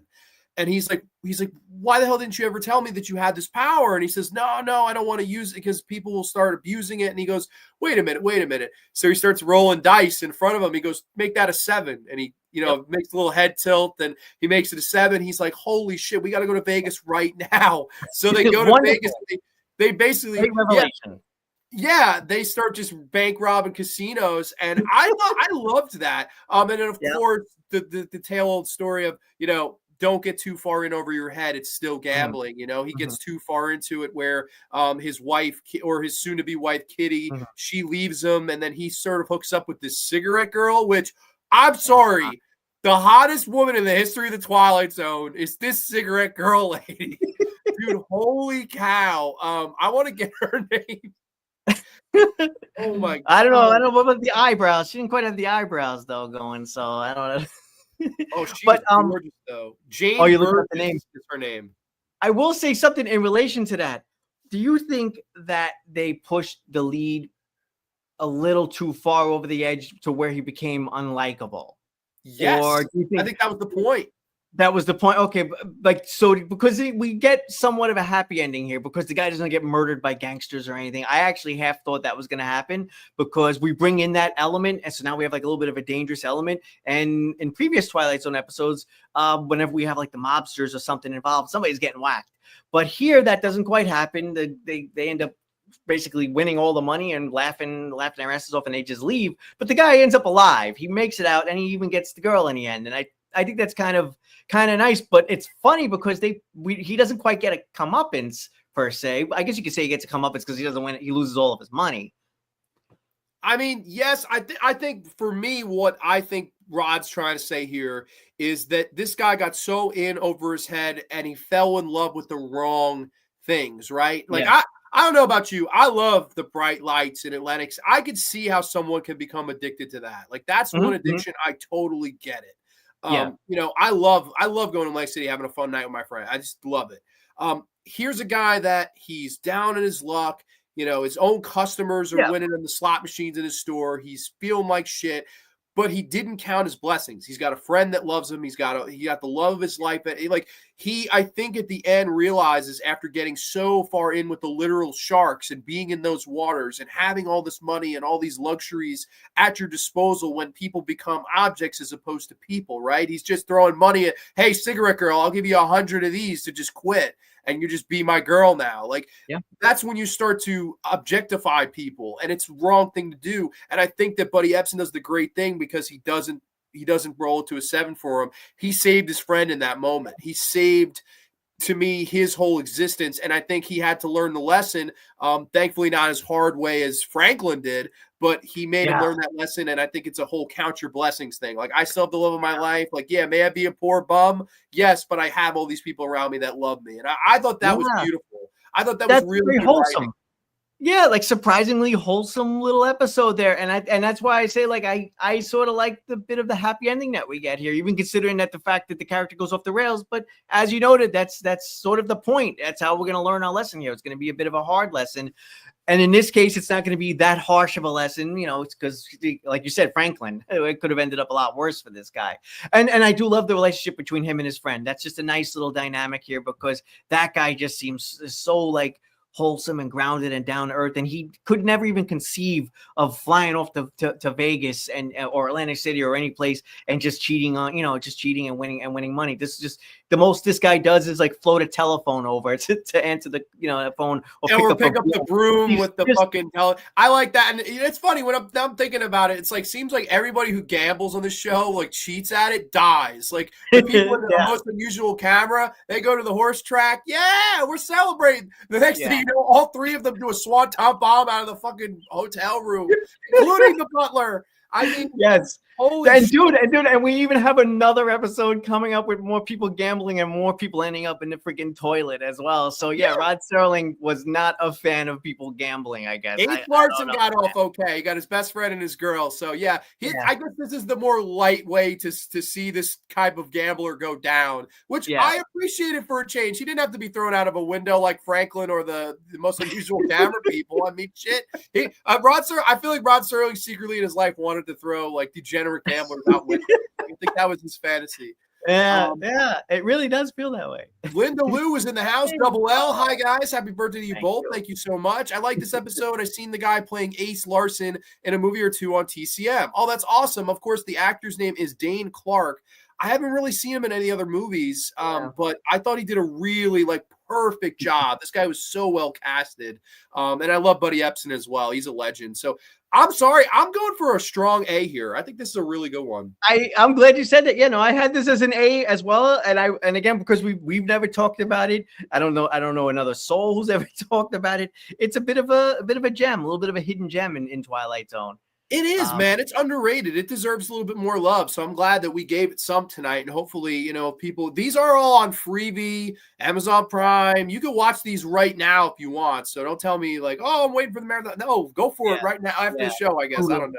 I think Pluto TV might still have them as well. So they're pretty accessible. So that's cool. I mean, I know you and we're marks. We have the Blu-ray and you watch all the special features and commentaries of Mark Scott Zickery and some of the actors. It's cool, but they're at your disposal, which is really cool to me, the greatest show ever. But this next episode, man, holy shit. I don't know about you, and I'm excited to talk about this one, sort of. I don't know, but this one hits me so much in the feelings that I can't even explain it to you. This is season 2, episode 22, debuted on March the 31st of 1961. This is Long Distance Call. A toy telephone given as a birthday gift becomes the link between young Billy and his newly deceased beloved grandmother. But this link becomes dangerous when she apparently wants him to join her on the other side. I believe this was the last of the shot on video episodes here. I think so, yeah. I don't know about you, man. Like, while this is a good episode, and some would say maybe excellent, I get so sad watching this one. I have a hard time watching this, man. What do you think of this one, though? I saw this one the other night. That was like a rewatch. That was maybe only the second or third time. I don't know if it's where I am in life now or what it was about it. I don't know if it's having kids that's playing into it. But so yeah, sad as hell. Tough watch. Great episode. S tier for me. And I know we're not at that point yet. But yeah, this is like the first S tier episode that I would think in my head. But like, first I'll talk about the grandmother thing and why that's resonating. Growing up when I was very, very little, my mom was around, but like I was like, oh my God, my grandmother and I were so close. So that aspect is really resonating with me here. And I think a lot of people can maybe relate to that. I mean, the grandma thing, right? So I was really super close to my grandmother. And you see that in this episode, big time between this little boy and his grandmother. We don't even get a lot of it because he passes away early on, but we get just enough of it to know how serious this is. And as a parent, I'm relating to it because you get these little great glances as the grandma's talking and interacting with the little boy, who's played so well by Bill Mumy. This is like his third Twilight Zone episode, right? One of three. This is one of three that I think he did. The parents are looking and they know like that grandma's she's taking this a little too far with her undying love for this child, but they don't want to come between them. So it's wonderful writing. It's very deep. It's very sad. It's very tragic, but it's an amazing episode. It really is. I highly recommend this one, but like, it's a rough watch because of where it goes. There's things going on in this episode we can't even openly talk about too much, I guess, on YouTube, with how far it takes it. Right. And how far the grandmother asks this. Ultimately, she pushes the boy to be with her in the afterlife. Right. So I guess that's the way I could say it safely. Hopefully, you're fine. Yeah. Okay. Yeah, man, it's an excellent episode. I could talk about this one for a long time, but did you have more thoughts on this one? Sorry. I totally do. And I would say, I mean, I was my growing up, my grandmother lived in the house with us. So, and I was close to both my grandmothers, but the one that lived in the house with us, it was literally like having a second mom. Yeah. And just like the setup in this episode, she's living with them. So that automatically, every time I watch this episode, I think of myself as a kid with my grandma, how close we were. Now, I do think this is a little too far how close it is, like especially the way she's talking to the boy's mother. I think it's very actually harmful, disrespectful. You shouldn't, it wasn't anything like that, but we were very close, and a lot of the movies that I liked growing up, a lot of the sitcom, I mean, I watched a ton of stuff with her. It's a big reason why I think I'm well-rounded as a film fan. It's not just, from a certain era on, it's very well-rounded. At least I'd like to think it's a big reason because of her. And to see, obviously, this woman, she's getting sick. She's dying pretty much in the opening scene. And then she says something really cold to her son, like, "You're not my son anymore. Billy's my son." I always thought that was just the coldest thing. And then, of course, who wouldn't? I mean, the age-old question, who wouldn't, if there was any way, any chance? We're talking about frequency before, right? If you had a way to talk to someone that's passed away, through any means, whether it be a radio and frequency, whether it be the young kids, toy telephone and this, to talk with her. I mean, I tell me where to sign for that right now. I mean, and some people might try to go to the pet cemetery, but I would totally take this option as the safer. But again, it doesn't really turn out so safe, It's so dark, man. But to me, and we don't have to go there, but obviously if people seen the episode, they probably know what we're talking about there. But I will say, I think the thing that turns this from a good to great is when the father at the end is pleading with the grandmother on the telephone to give him back. And he's crying in the monologue. He hasn't played baseball yet. He hasn't fallen in love. He hasn't become a man. Like he basically lays out, he hasn't lived in his life yet. He hasn't lived in his boyhood. Like, you can't take this away from him. And she, I think, decides he's right. Like, I have to give him, no matter how selfish and how much she wants him, and how dark that is, you have to give him back because he deserves a chance to live his life too.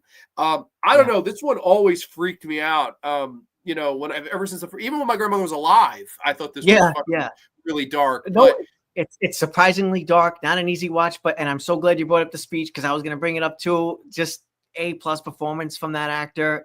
That did it. I mean, that little moment at the end is like reason enough to watch this one. That's just a magnificent little performance.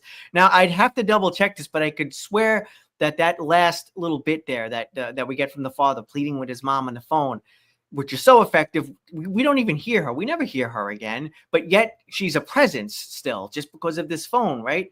I don't think we ever hear her. Am I mistaken? No, I don't think we ever do. We get a reaction from the mom, but like it's such a great little moment. And I think that Rod Serling may have jumped in here and did a little quick rewrite on that to really pump up the emotional impact of that. I'll have to double check that one. So a grain of salt on that one, but it certainly feels like Rod Serling, sort of the sentimentality there and the raw emotion of it. That whole final speech from the dad. I mean, if that one doesn't at least make you tear up, I don't know what will. It got me. Right. I'll admit that much. I'm with you. I think of all of these that we discussed this season, this is the one that'd get me to fucking cry. Like this is it easily because it just rushes so much. It's like the opening five. Okay, remember when you were there? Remember the times you had, and then oh my god, how dark it gets, and then the whole give them back. Like that whole speech, I think is great. And you're right. This was a Charles Beaumont short story that Rod Serling came in, I guess, did a teleplay for. Okay, so there we go. Situation. You're right. There's so much Rod like influence. This feels like something somebody else thought of, and Rod was like, okay, let me put my spin on it. Really dark to the point where I don't know if this would air today. Like, would this air today? I had the same thought. I feel like there's some issues, you could say, put it that way, in this episode that I don't know if you're getting this on the air today in 2024. I mean, you can get this on a pay, like on a Netflix, but I don't think this would ever be on a Cablevision or yeah. I think I even read in some trivia that they wanted to do a bit with the boy in the water, but his mom at the time was like, no, I'm not having my son do that. And it was a young, Bill Mumy was young at the time. He was like, no, I could do it. I'm a great swimmer. And the mom was like, I'm not having the scene, because this scene was supposed to be him literally just floating in the water, which if you have a kid and he can swim, kids can do that for a little bit. That's totally fine if they can hopefully swim okay. But I'm just imagining that moment. I do think that's a bit much for TV to just have so especially then. I agree. I think they did a great job not showing that. Like I was like, what the fuck did he do to himself? When I first saw it, like, what happened? Like that got me, and I was like curious. So they did their job there. The old Toby Hooper Texas Chainsaw Massacre. Don't show, like, just make you feel it, and they totally did there. So you said S for you. I would say strong A. So we're gonna lean towards an S, man. This is gonna be an S. All right.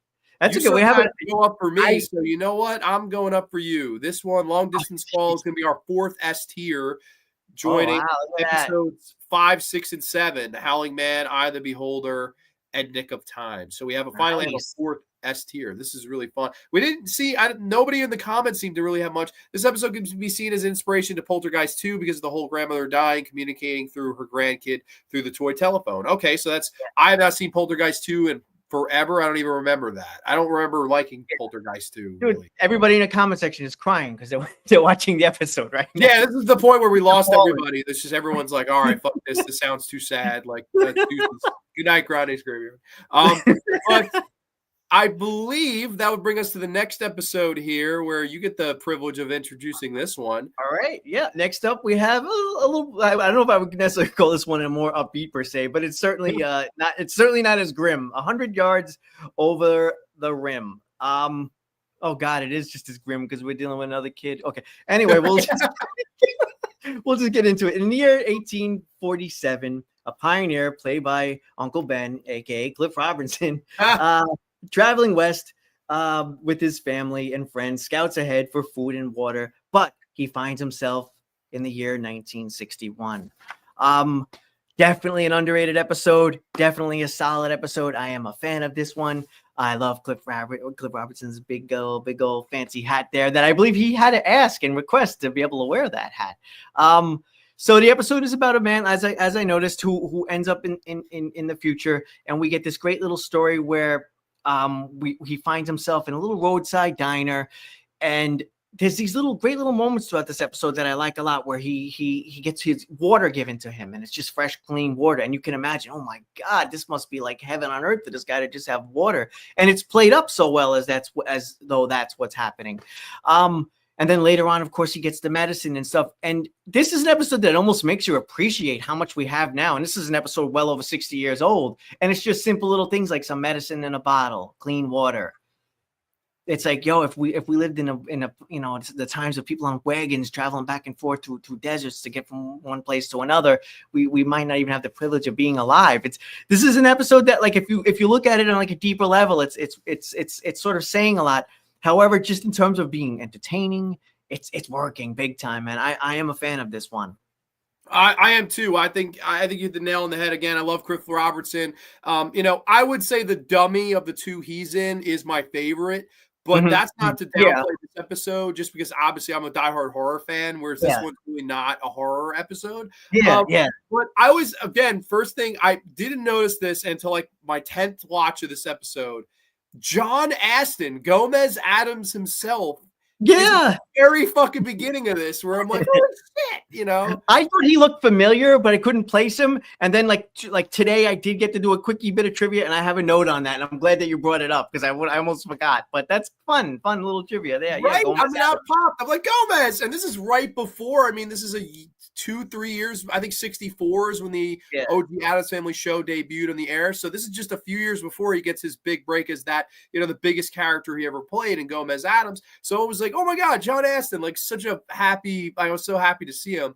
And Cliff Robertson does a great job, of course, playing this despairing father. Your kid is on his deathbed. You go over this sandbar and 100 years into the future and get the answer, right? He gets the penicillin. And then, of course, brings it back to his son, and his son ends up being the inventor of it, because obviously he probably has the bottle with all the ingredients. I thought that was so smart. I mean, I wouldn't say – I don't know if this is one of my favorite ones, but this is a damn good one. Like, this is like, to me, the standard is the standard with this particular show, and this is a standard, and I mean that as an ultimate compliment to it. This is a really good standard zone. It has a little bit of everything. Good acting, really good writing. It's shot very well. The whole idea and the way they're looking at him when he's like, where did you get this water? Like, she pours him a glass of water. The things you take for granted. Yeah, I can pour you a glass of water right now, Anthony. You can pour me one. It's in 1860s, it's not, they were like, holy shit, that would be a big deal to them. And I thought they did a great job of playing that off here. His facial reactions of not going too over the top, just being like, just a facial expression of being like, what the hell? Like, what? This is amazing. I love that stuff. And I like how they find his gun it's aged 100 years. Oh my God. So somebody left it out there for 100 years. Literally falling apart. I liked that a lot. This is not one that I think is an all-time great, but I think it's a damn solid one. I would come in at like a B for this. I don't know where you're at. Same. Easy B plus for me. Yeah. So it's definitely a B. Yeah, I could say, B plus is totally fair as well. So we've overflowed the Bs now. So there's a lot of B in this season. Let's count this. 1, 2, 3, 4, 5, 6, 7, 8 Bs so far. We got half of that in the S tier. We got 5 A's, and then really not much lower than that. We've got 6 that are C or lower, and half of those are C. So interesting kind of display here. I mean, this is I've never done this with season 2, so it's kind of interesting to take a look at this kind of map here. And we have a couple episodes. I'm staring at that thing about machines at the bottom. It's like that fucking episode screwing up all of season 2. That episode stinks. Yeah, I would even say King 9 Returns for me, I believe, is a D or less. I think you saved it because you had it at a B. There's a couple of cases in. There are a few cases in here of one of us liking something a little more, but that's actually what makes it interesting. Yeah, that's why I like this dynamic. I like this format with you. So thank you for coming on. This episode had John Astin, who had also it also had Edward Platt from Get Smart. There was an old classic computer game called The Oregon Trail, where it feels so realistic because of how it's set there in the 1800s. Yeah, no, that's a great point. I remember playing that game in school. We played that game, so that's crazy you mentioned that. I like this one. It's solid, definitely, and it's Buzz Kulik, so he did a much better job here than with its Static. He was able to work with a budget and a legitimate great actor in Cliff Robertson. just goes to show you what a little sometimes a little bit of money makes a difference. Sometimes it does. Yes. And I don't know about you. I always wish Cliff Robertson did one more zone. Like one more zone I wish he had done, because two feels just like we got robbed of one. Like I don't know if he deserved four like Burgess and Klugman. To me, that's like only those two. But man, he was good. I wish he had gotten one more zone. But that brings us to the next episode here, season 2, episode 24, of course, that aired on April the 21st of 1961. This is the Rip Van Winkle Caper. Now, it's funny to me, Anthony, that 2 episodes that have 100 years apart in its span, they go right together here at the 20, the 20. No. We're not leaving the desert. We're not getting out of the desert. And we're not getting out of the desert. Now, I feel like somebody was trying. These episodes are so similar. I'm not going to separate them. I'm going to put them right next to each other. Maybe some people will say shit. Brief plot synopsis, though. After successfully stealing a gold shipment, a group of criminals plan to hide out until they can safely spend their loot. Oh, man. I have a blast with this one. I really love the fucking actors in this. Of course, Oscar Bareji Jr., I don't know if I'm pronouncing that right. He would show up in Death's Head Revisited. He is tremendous actor. I love him. His accent. I underestimated you, Mr. Cruz. I could listen to that fucking guy talk. I want to know if there's a 4-hour shoot interview with that guy just talking in that accent. I could listen to it all day. But what do you think of this one, man? Because I have a blast with this. Dude, I like this one. This is one that, like, no matter what time I randomly turned a marathon on, if for some reason this one happened to be on, and I tended to just watch it. So I do like it. And I will say, because Bareji, I feel bad, I don't know his name, if it's Baregi or Bareji, but he was such a monster, and of course Death's Head Revisited, and it's hard almost to shake that feeling from him. He's not playing a great guy here either, but he's not quite that monstrous piece of shit that he is in the other episode. But that said, the actor, I don't know his name, but who plays Dick Cruz in this is just a step above him in terms of being like a villainous. Simon but I love is his name. Okay, these two guys are great. Like how they're just completely against each other and trying to one up each other. So that's the best part of it, or that's one of the highlights of this episode, is just that whole dynamic. And I think the ending here, spoiler alert, right, where this goes ultimately ending, this is a super memorable ending in Twilight Zone. Right? It really is. Classic Zone. It's classic rock. Like, this is classic Zone to me. Like, yeah. And the whole setup, of course, it's 4 guys. They rob this gold shipment, like I was saying in the brief plot synopsis. And the whole idea is one of them's like a scientist, and they're gonna like go to sleep for 100 years. They're gonna preserve their bodies. And the idea is, who would care in 100 years if you stole a bunch of gold? Who would remember? So I love that idea. Of course, one of them gets their pod smashed with a rock, not unlike Planet of the Apes, where one of the pods gets smashed. I was like, holy shit, this is very Planet of the Apes. 3 of them get out. One of them's like brutally injured, and then it's 2 of them walking, of course, with the gold, and one of them forgets his water. And it's like every, few hours he's dying of thirst, and he's like, all right, hey, I'll give you a drink, buddy, but there's a price. 1 drink, 1 bar of gold. And of course, it gets to the point where the price is 1 drink, 3 bars of gold. He gives him all his gold. He's drinking the water. And then fucking guy gets smashed over the head with the gold. And you're like, holy cow.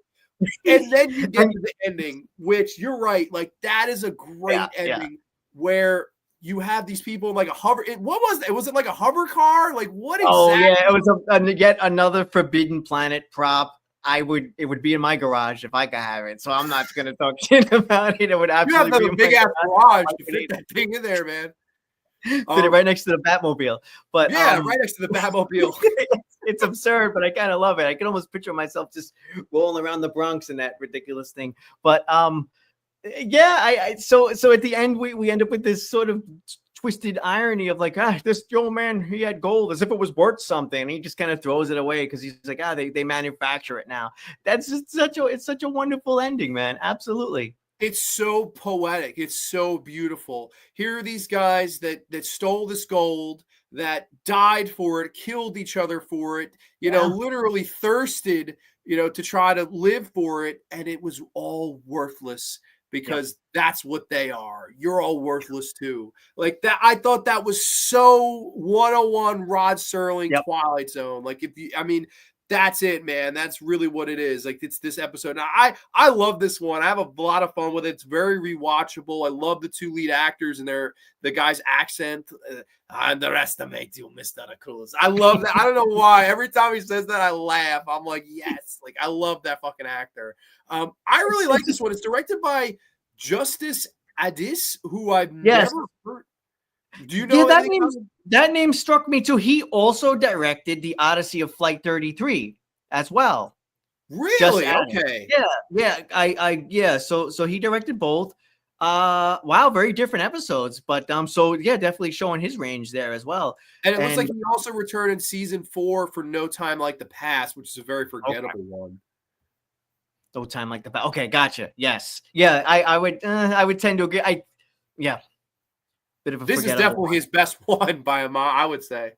Oh, I would say so. Yeah. I think I landed on like a B+ on this one. I'm right there with you. I think B+. Okay. I think it's the ending is an S.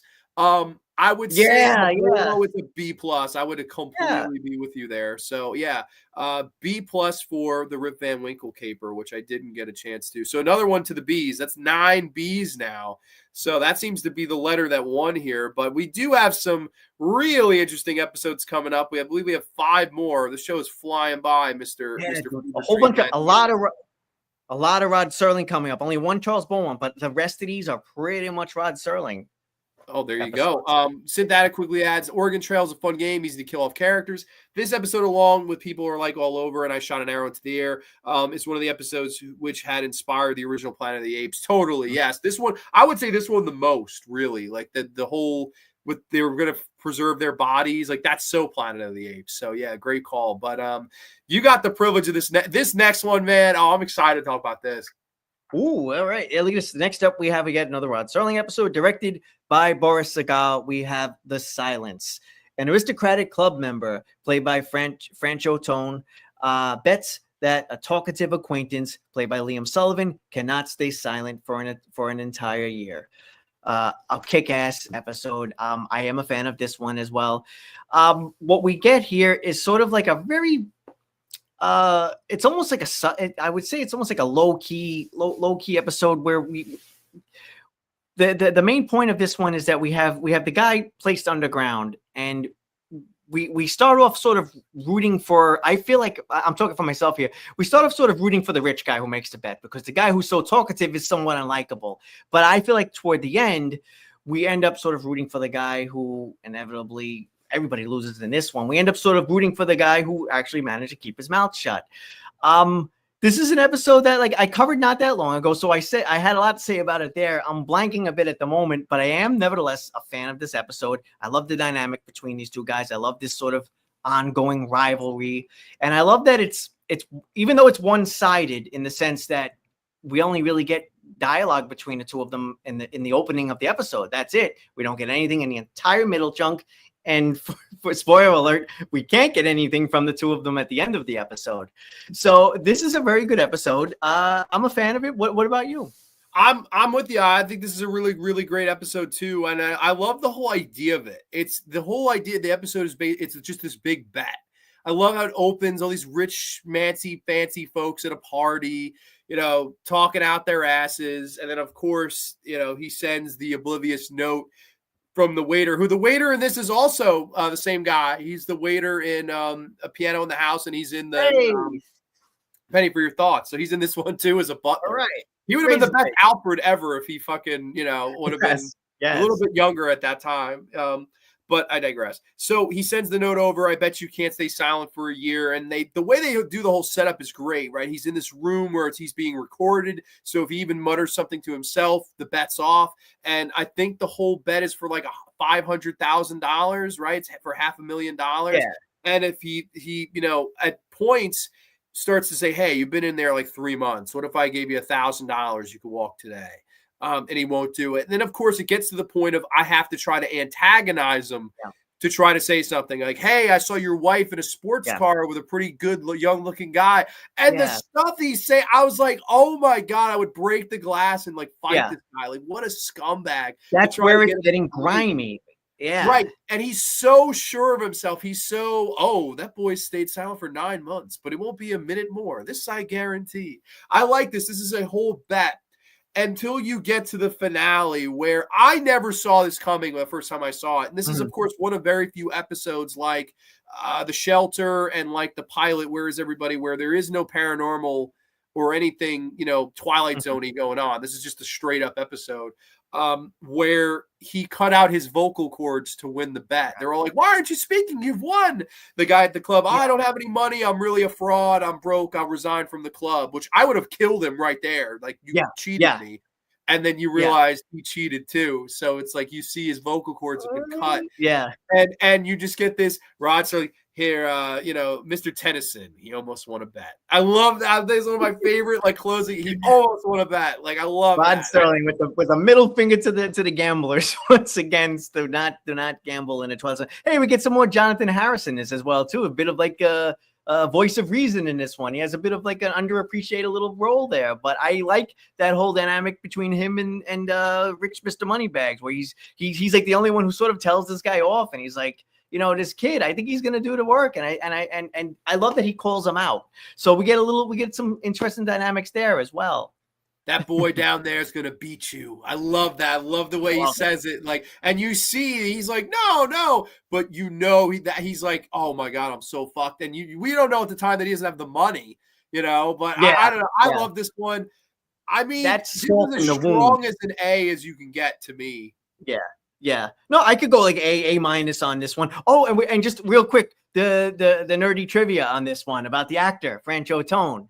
Oh, during the production of this, as I recall from my research, and I mentioned it in the review too, he supposedly went off to a party. There's conflicting stories, but the actor went off to a party. He was possibly hitting on the wrong woman, and the woman's boyfriend nailed him in the face, and he fell down, and he showed up the next day with his face all a mess. So that's why so much of this episode is filmed with him in profile.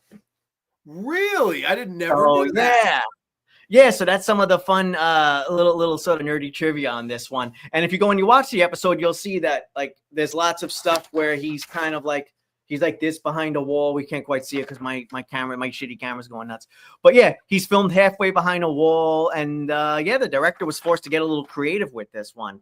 Let's see who directed this one. Was this another Boris Sagal? Yeah, Boris Sagal was forced to get nailed it. I thought he did such a good job. Like, I like how all the editing was done. Like, you'll see the dates in the calendar flipping it while he's being antagonized. I liked that. I thought that was really good, man. This was a really fucking good one. I think this one is another one that deserves a little bit more love. It does get a high rating on here. It gets a high rating. I haven't encountered too many people who don't like this one. So yeah, it does pretty well.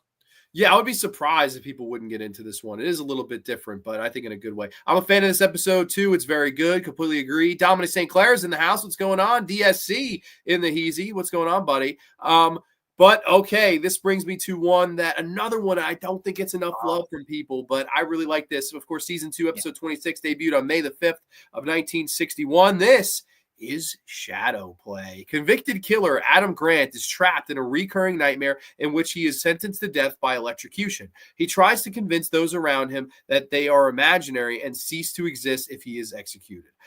This is, of course, John Brom directed this episode, longtime Zone veteran director here. And I think he just did a great job with this. I mean, this opens up where we're in a courtroom and a man is being sentenced to death, and we see all these faces. They do a very good job. The director does a very good job to make you remember the people on the stand, the people in the court, the people in the, the judge, the bailiff, the security guards, everything. You see everybody's face distinctly for not just a second, but for a few seconds.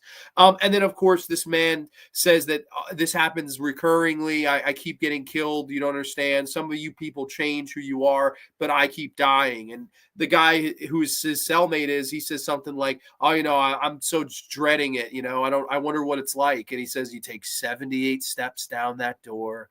He explains what it is to be sat in the electric chair. I mean, that monologue is so good as they kind of butter you up for this episode. And man, I love this. I love how this goes. I think this is just so brilliantly thought out. But what are your thoughts on this one, man? I got to hear your thoughts. Dude, incredible episode. I was like looking forward to talking about this one with you. I love it. This was another Charles Beaumont episode, I believe, written by Charles Beaumont. Yes. Yes. Now he did Perchance to Dream as well, right? So yes, he did. We have 2 episodes where this guy's really covering like the horror that you can feel, and like this is essentially a nightmare. I mean, you could, as I was watching this, I was already sort of wondering, like, is this guy in hell? Is this a punishment? Are we getting sort of like shades of, I think it's Judgment Night was an episode that sort of went there around season 1 or something. I don't quite think that's what's going on here. I don't think this is a matter of hell, but I do think this is a matter of this poor guy being stuck in this loop, this dream, this recurring dream. And it's shot extremely well. The performances are just outstanding across the board. The mood, the setting, the fact that there's so many little things in here that I can relate to, where like there's like you mentioned it, where like we have different people, but they're playing different parts throughout, the same way as in your dreams. You might have like your teacher from the 2nd grade shows up and now they're a police officer for some reason in your dream. It makes no freaking sense. But you could tell that, first of all, you could tell that Charles Beaumont was a tortured soul, just because the writing in here and everything in here just feels so spot on, but yet dark and almost macabre. And I like that there's even little moments of black humor in here where we get up front, the guy being put in a chair, and just as they pull a switch, we go to like some steak being fried. Right? Yeah. I'm like, oh my God, that works, and I like it, but that's kind of terrible. Yeah, wow. It is. It's pretty dark, actually. That's it's pretty dark, but I like it. I wouldn't change a thing. Wonderful episode. I like where it, and I bizarre to say it, but I like where it goes in the end, that we end up sort of stuck in this torturous loop. I love everything about this one, man. This is an excellent episode. I don't know that this one quite gets the love it deserves. This is an excellent Twilight Zone. It really doesn't for some reason. I mean, okay, do I rewatch this one a ton? I would say no, but I do think it's an excellent episode. Like, the acting all around is really good. The whole thing at the end where his cellmate is now the judge and certain people have switched. I love that. I was like, I was like, wow, that was brilliant. Like, you set it all up. You even have the same shot. It almost looks like they're sitting in the dark and they turn the light on, and that's how the whole dream opens up. He does a very good job of capturing what it feels like to be in the dream. John Brom, and of course the writing too. It's just very well done, very well acted. You feel this stress of the nightmare that he's having, and I don't know. I think this is an awesome one. For me, like a solid A. I think this is a really solid A. I would go as far as S for this one. I would even go that far. Let's round it up then, baby. Let's do it. Oh boy! This is kind of exciting. We're rounding up again. Shadow Play, or joining the S tiers. So I believe that's going to be number 5 in the S tier. All right. Okay. So right now, this is your top 5 of the season, I guess, or our combined top 5. But we certainly have some contenders for the top 5 coming up here. Linda Lou says, "Yeah, Fever. I knew there was an accident or something with Franco Tone, and they filmed him looking sideways." Boris Segal, did you know I didn't know that. It's Katie Segal. Wow. Oh, hey, that's awesome. That's awesome. Katie, look at everybody dropping the trivia on us. Give me my education, please. Nice. But Katie, Married with Children, Futurama, right? We're talking. Okay. That's very right. Cool.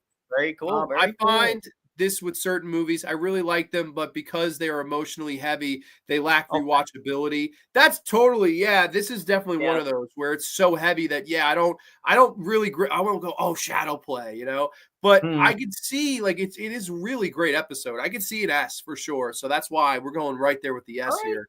Awesome. This next episode was the lowest rated of the season by users on IMDb. And I'm not with that. I'm sorry, but you're introducing this next one. Please go for it. If you hate it, I'm so excited.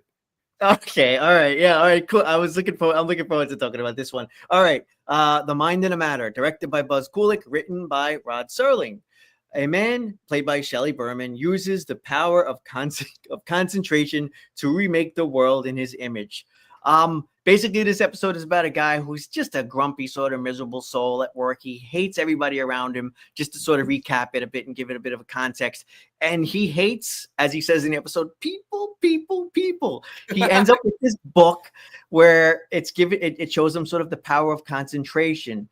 Of course, at first he blows it off. Ultimately, he goes with it and he takes the book to heart, and he ends up using the power of concentration. And what does he use his power for? Of course, to get rid of all the people. Lowest rated, I don't get it. I like this episode, man. I really like this one. I do too. I know this is a hated one, and some people I could have seen you hating this one though. I wasn't sure if you were going to be like, oh, I don't know, it's something about it, because it's a little all over the place. I feel like I shouldn't like it, yet I do. I don't like. Okay, I know why it's hated, because I guess the idea and the concept is so grand, but you only could do so much with it. I think that's maybe a big reason why it's hated. And of course, people like the masks. We'll get to that part. There's a lot to go into. He did a great job. I mean, yes, he hates people, and then he reads this book where it's absolutely right. Archibald Beechcroft. I love his name and how over the top he is. And today, my neighbors, tomorrow, the world. Like, it's very over the top. But again, I thought in a fun way. I thought the lead actor, Shelley Berman, he did a great job.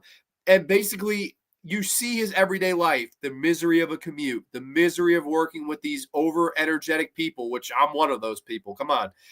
The everyday misery that you live in your life, whether it be a neighbor, whether it be a lousy dinner or whatever.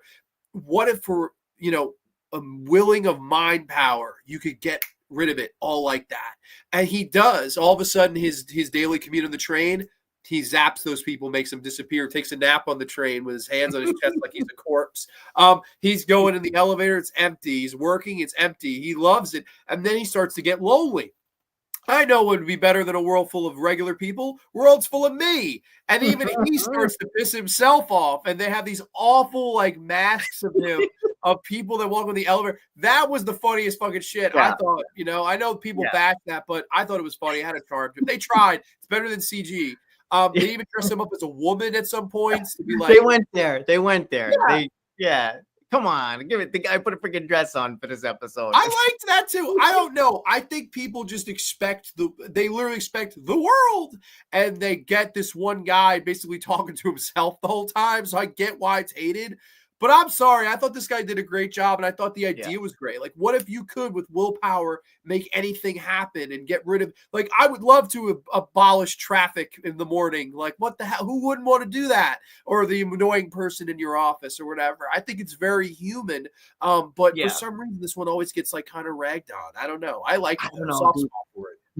Maybe being a New Yorker and, I'll say, a million years going back and forth to school and college, a million years going back and forth to different jobs, that whole subway grind, it that much is relatable. The office thing, the 9 to 5 thing, I've done that, that whole thing of being cramped into elevators. We've all done, I shouldn't say we've all, but it's a very New York episode. Maybe that's a reason why I'm related to it. I'm trying to talk to you now, and I'm talking over a police siren outside my window.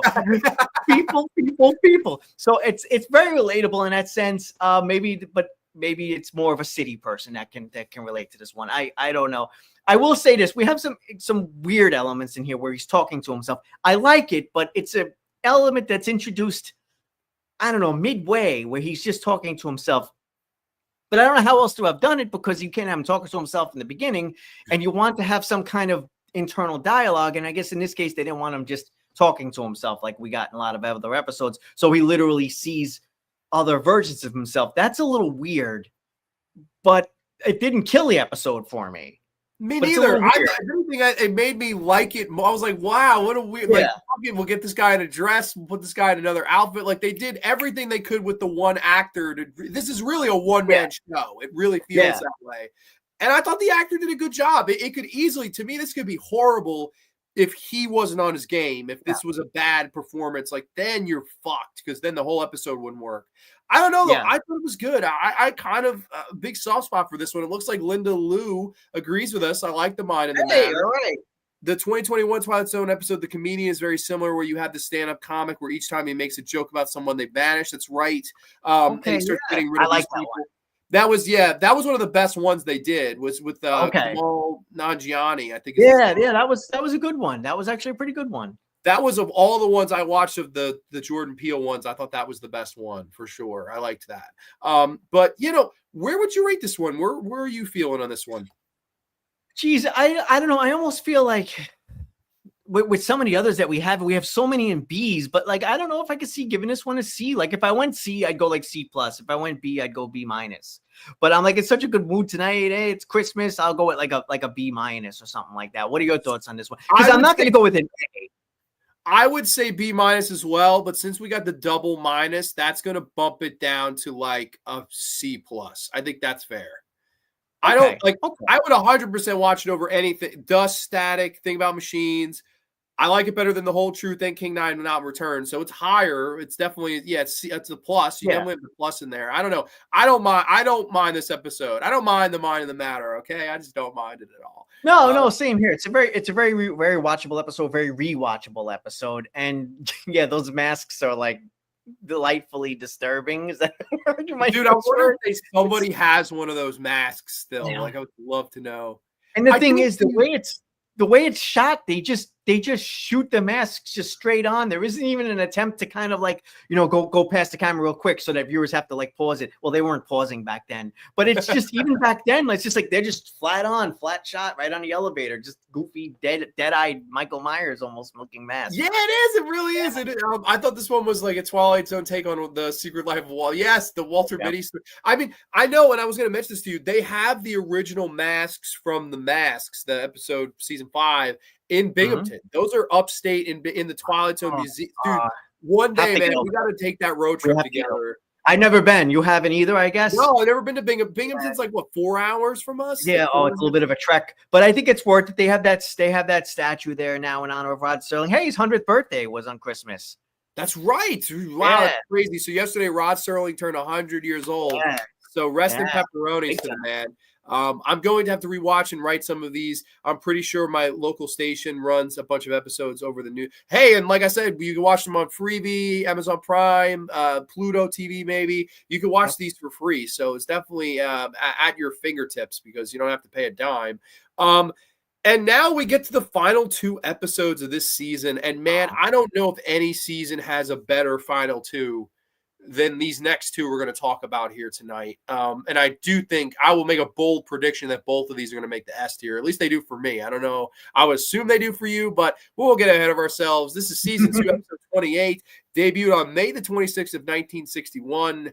Will the real Martian please stand up? Following a frantic phone call about a crashed spaceship on a winter's night, state troopers Bill Paget and Dan Perry try to determine who among the bus of passengers at a snowed-in roadside diner is a visitor from another world. This is easily Montgomery Pittman's best episode. Montgomery Pittman did, I never really liked 2. Like, there's some ones Montgomery Pittman did where I'm like, This one, though, man, this is like, to me, one of the top 10 Twilight Zones. I think this would have to be in my top 10. But what are your thoughts on this one, man? No, I love this one, too. This is another one where, I think if I was reviewing it today, I might go higher than what I did.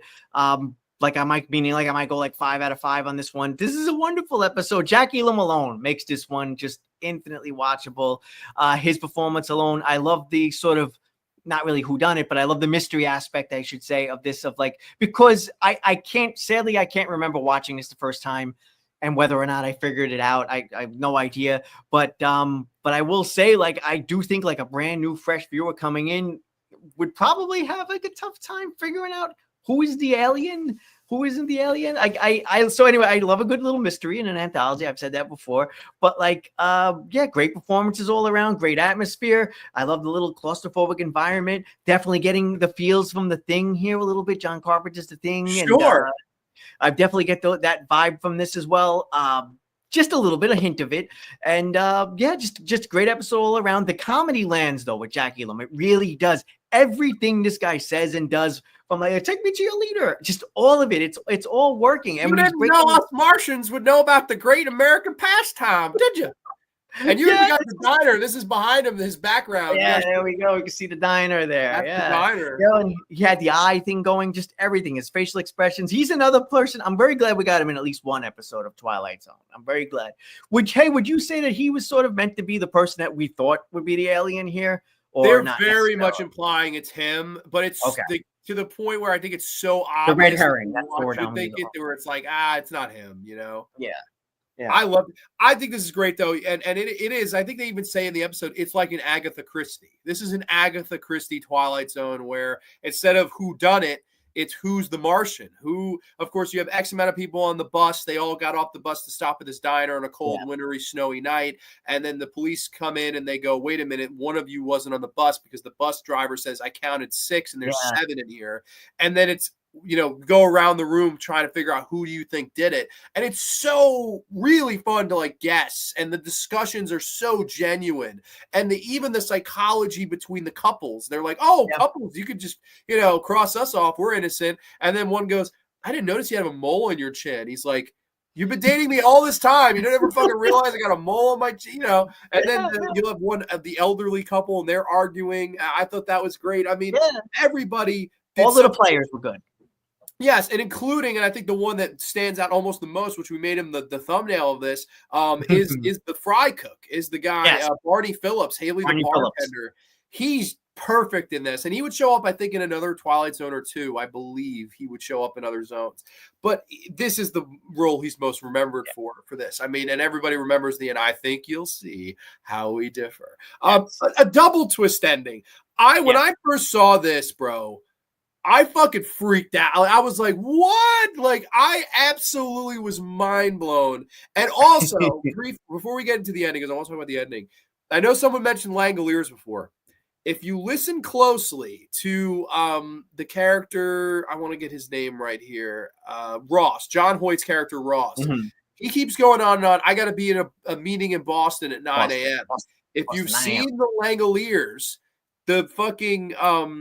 oh my God, Bronson Pinchot character. He's saying the same. I have to be in a meeting in Boston at 9 a.m. I guarantee you they took that line from this episode. It's word for word the same line. And it's like, holy cow. But I digress. That's just that's a nerd fact you won't find anywhere. That's just in my head. The ending of this, what did you think, man? Like, because I think that's one of the best Twilight Zone endings ever. It's the ending is insanely memorable. I think that the only slight, this is you have to nitpick it as a reviewer guy. Now nitpick it. This would be my only slight nitpick. The idea that everybody dies. They all drowned in the river.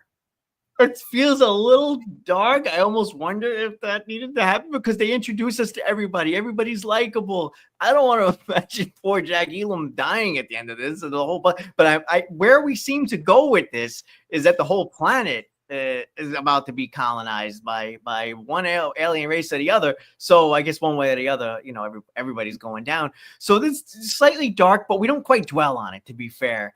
And that's just me being like overly nitpicky, I don't know. I thought the whole, what's wet? You're not wet.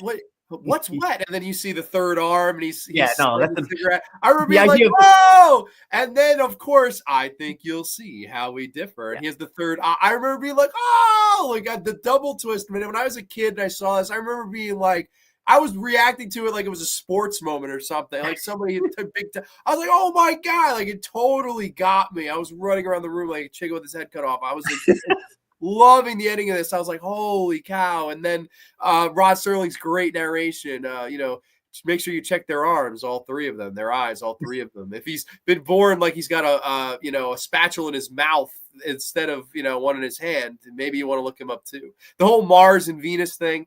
I don't know. Yeah. Hokey, but the best kind of hokey. Exactly. Great way to put it. I love it. To me, man, I'm sorry. Slam dunk S for me. Okay, yeah, that's fine for me. I guess it's going to be S then. We're rounding up because I would have said like A+ on this one, so S it is. All right, we're rounding up. Another one's going to join the S category here. That is a lot of fun, as will the real Martian please stand up. Now, we got some comments. Let me get back to where we were. I think we were here. Born on Xmas. Serling was like the real life Santa Claus. Yeah, for real. The scene where the guy takes his hat off and reveals the third. Dude, yeah, it is. It never ceases to amaze. Like, it's so good. It's all for you, Demon is in the house. There's a Murder, She Wrote episode called Murder Takes the Bus that totally feels like real. Will the real Martian please stand up? They have had to have totally ripped it off, borrowed the idea. I've never seen that episode of Murder, She Wrote, but now I want to see it. I want to see Angela Lansbury pick who the Martian is, goddammit. We did a live radio play version of Monsters Are Due on Maple Street in high school. Really, wow, that's got to be fun. We got Russ and the Heezy starring Grande as Dark Santa. Yeah, we got the Black Santa hat. Well, in the beginning of the episode at Demon, it had music rip-off from the theme of Psycho, and then people saying hi. Okay, great. All right, man. It's crazy how time flies. We are here, the last episode of the evening, if you want to introduce it. All right. Hey, we're going to end on a really strong note here with The Obsolete Man. This one was directed by Elliot Silverstein, written by Rod Serling. The Obsolete Man. In a future totalitarian society, a librarian, played by Burgess Meredith, is declared obsolete and makes rather unusual requests to the Chancellor, as played by Fritz Weaver, as to the manner of his execution. So this is Rod Serling, absolutely in top Rod Serling form, with his social commentary, with his brilliant dialogue going back and forth. He has a whole hell of a lot to say here, and he does it like a freaking. This episode is a masterpiece. I'm a huge nerd for this episode. One of the classics, easily. I would definitely recommend this Twilight Zone to most anyone. I really would. Burgess Meredith here. I feel like this might be his best performance because it's just straight raw acting. I feel like with Time Enough at Last, I don't mean to compare them, but I guess we're going there. So like Time Enough at Last almost felt like slightly comical here and there, whereas here it's dead serious, and I don't know, I'm loving it. I really am. Fritz Weaver, and he plays off Fritz Weaver, who's also excellent here, so well. These two are just like so different and so like light years apart. They're clashing, and it sort of becomes a matter of like who's going to come out on top. But yet there's all of this other social commentary going on, which I don't know how much we can realistically go into here at the end of your show. But we're getting into we get into a lot of deep subjects here, and it's covered very well by Rod Serling. I'll turn it back over to you. What are your thoughts on this one? I'm with you wholeheartedly. I think this is a masterpiece. I think this is Burgess Meredith's best performance on the show. I completely agree with that as well. I love the back and forth between him and Fritz Weaver. You're right. Like, that's to me what makes this episode great. And again, the direction Elliot Silverstein does a great job. I love the opening overhead shot and the way they make this Chancellor look like he's literally talking down to you, literally. Yeah. I thought that was brilliantly done. The psychology here and the dialogue, it's this Rod Serling at his best. Like, God has been proven false. God has been proven fake, fiction, and you cannot erase God with an edict. Yeah. And just some of the back, state your occupation. I am a librarian, and he won't bend to society. He won't bend to what the social norms have now become until it comes to the, okay, I want to be killed, but I want to be killed with an audience. That can be arranged, Mr. Wordsworth. I mean, those two are so good bouncing off each other back and forth. And I love Fritz, right? I mean, we've given Burgess enough love. Fritz goes on to be in Creepshow. Fritz is great. Yeah. Fritz goes on to be in Inside the Closet. Tales from the Dark Side. I mean, Fritz did a lot of anthology. And, of course, this wasn't his only Twilight Zone episode either. I believe he's in Third from the Sun as well. Yes. Yeah. Totally different role there. Yeah. Oh, completely. Yeah. He's such a good bad guy that believes in what he is saying, and he's so full of himself until we get the one-on-one in the room where Burgess Meredith, I've locked you in here with me and you're going to die. And of course, he's reading him the passages of the Bible as we see the time ticking, and he starts sweating. And dude, the tension in that room, you could cut it with a knife. It's so good. And you makes this totalitarian evil guy kind of see the light, but you've learned your lessons getting your comeuppance way. I thought it was just beautiful. I really did. It was extremely well done. And Rod Serling wisely, like, in terms of like presenting this evil piece of shit totalitarian leader, there's like such a wide net that I don't think people, whether you're left or right, can necessarily watch this and be like, oh, he's talking about this side. So, I mean, he's going after everything, religion, talking about elderly people. If you hit a certain age, we're killed. So it's just like, man, every one of us, there's going to be a reason that this guy would have us executed. There's going to be a reason that any one of us, most anyone, would be considered obsolete by this maniac standards and by the standards of this totalitarian society. And that's what's so sick and warped and dangerous about it.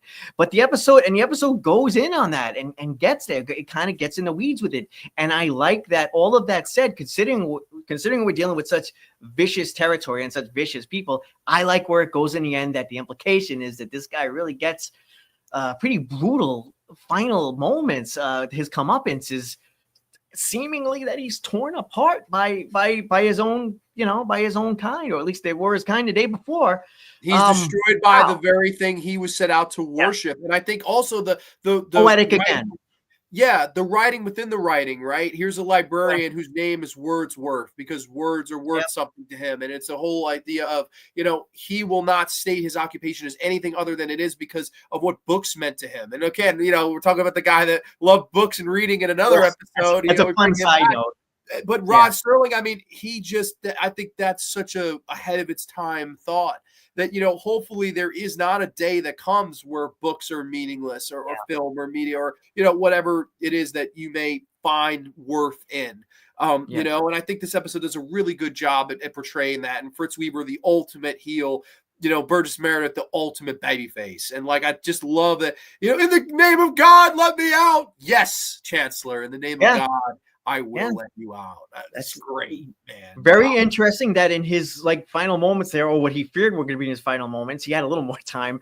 Yeah, he's finally turning to God, this completely godless person. Rod Serling had some cojones going there with a lot of the subject matter, but he was able to get it. I'm glad he was able to get it through on television, because it was presented in at least this sort of more of a sci-fi sort of setting, that he was able to get it through. And here we are 60 plus years later talking about it. It's still very relevant. It can still certainly be brought into the dialogue of things, I think, and to go a step further, I think he always did it in a very classy way.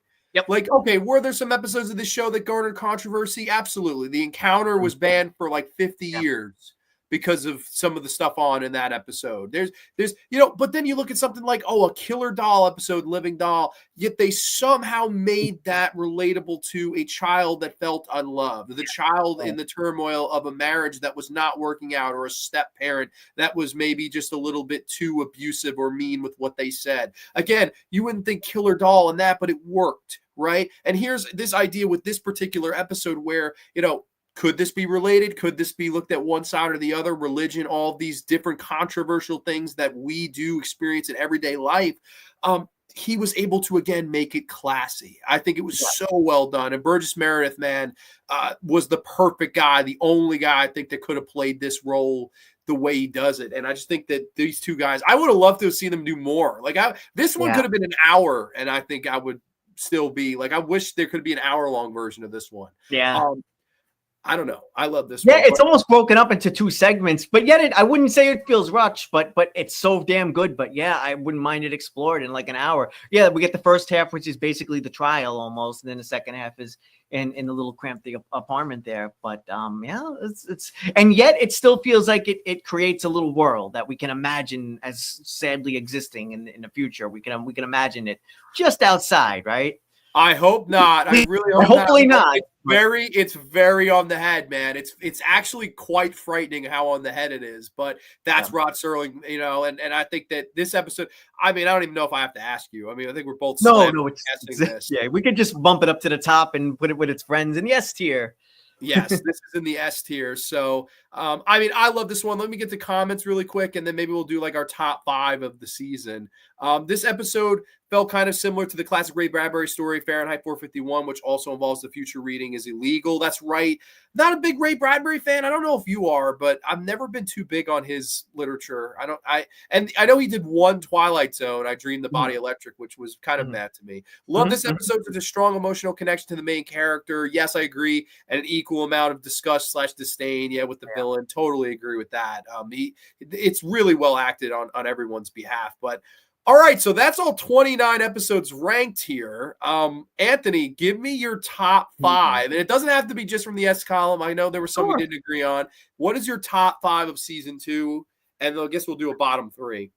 All righty, sure. So let's. I feel like Eye of the Beholder has to be in there for me. Nick of Time. Oof. Yeah, all right. So I'm going to go with Eye of the Beholder, Nick of Time, just to keep things moving here. I'm going to say the Obsolete Man almost has to be in there. That's mandatory. Boy. Will the real Martian please stand up? I think I'm going to slip that one in there as well.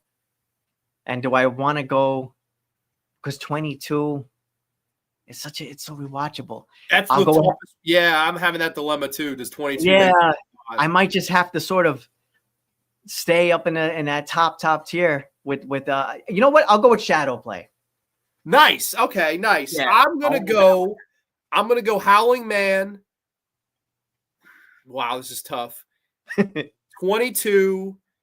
Will the Real Martian Please Stand Up? Obsolete Man, and I would go Nick of Time. That would probably be my. And then it sucks to not put Eye of the Beholder on there, but I think with Eye of the Beholder, enough people have that as like their number one ever that it can survive being number 6 or 7 on my list. But that's if I'm saying my top 5 favorite, those are my 5 favorite. Probably the Howling Man at number 1 for me. That's like my favorite episode of season 2. I don't know why I love that one.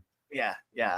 All right, Douglas Hayes, baby. I mean, it's hard. There's not a lot to hate there. It's a wonderful one as well. It's a wonderful pick. Yeah, and then I guess quickly, bottom 3. I would totally say King 9 Will Not Return, A Thing About Machines, and Static. Those would be my 3 weakest of the for sure. I would go with. I think I'm looking at the list here, and I'm feeling like those bottom 3 that we literally have there: Dust, Static, and A Thing About Machines. Yeah, I think I would go with those. Yeah, for myself, the bottom 3. Just gets off. That actually works out. Yeah. I think it's a little bit more entertaining than King 9, but King 9 is is what it is. I think that was one I might have liked a bit more than you. Maybe that's why it ended up a little higher. Yeah, I think we were that was like one of like 3 that we were very different on. So out of 29, I think we were right in the same ballpark. Dude, I gotta say I love doing these with you so much. The only one left is season 3, so I guess we'll have to do season 3, which is the longest zone season. We'll have to do that in 2025 at some point if you're willing and able to come on. I'm up for it if you're. Yeah, I was about to invite myself on to do that, but that's fine. If you're gonna do it, then I don't have to awkwardly say it. I appreciate that. No, and hey, you're always very welcome. And man, even if it's not Twilight Zone, I'd love to get you back on. I feel like might be fun for anything else, and I feel like I have to, like maybe a round table or something, like to get you, on for something other than the zone. Even though there's nobody I'd rather talk zone with than this guy right here. So thank you for making the time tonight. I do appreciate it. Thank you for having me, man. It was a great pleasure. It absolutely was. Absolutely. Everybody in the chat, thank you so much for watching and chatting, commenting along. This is the last Grande's Gear Video 2024. It's been a very fun year. So many new subscribers and faces. We're on the road to 2,000. We need like less than 300 in the new year, hopefully, to get it. Grande's Graveyard 300 is coming up. I think it's going to be in March, where we'll do a triple giveaway. I'll get into the specifics of that when we're close. I think this is episode 289. So we're getting there. We're going to be in Grande's Graveyard 300 very soon. So it's crazy. We're coming up on 300 episodes of these. But you know what? I appreciate everybody in the chat. And of course, always our wonderful guest, Anthony for Dreamland Theater. Do you have anything that you want to plug for your channel coming up? No, feel free, everybody, to hop on over the channel. And I have monsters going up there now. We have a whole lot more Twilight Zone going on in the new year. And I think between Grande's channel and my channel, you'll definitely see between the two of us how we differ. You'll definitely be able to see how the two of us differ. Oh, shit. I need a third arm. Somebody have a third arm. That is amazing. What the fuck? Happy New Year, everybody. Wait a minute, hold on. We got to give you the screen here. Hold on, let me get my dumbass out of the way. Oh no, I put my dumbass in the forefront. How about just remove myself? It's totally the same skin color, as you can see.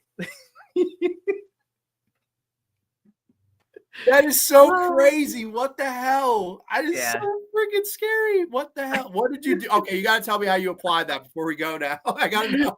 Oh, that's been stuck up there since last year. No. You've had it since birth. On Venus. You've never noticed? I never noticed. I don't know. Something about you. Something was in my eye. Yeah. You almost have as many eyes as me now. Oh boy, if you had a third arm or lifted up your hat and there was a third eye there, that would just be amazing. Had I known you were gonna do that, I would have totally prepared a third arm, like a back scratcher to be like, this guy's the man. Go subscribe to Anthony Fever Dreamland Theater. Next week on Grande's Graveyard, we'll kick off the new year with some serial killer movies. We've got 7, we've got Monster, and we've got Henry, the Portrait of a Serial Killer. 3 serial killer slasher classics. One show, one place, one time. Next week, only on the Graveyard. Good night, everybody. 2 sweet peace, and we'll catch you next time. Good night, guys.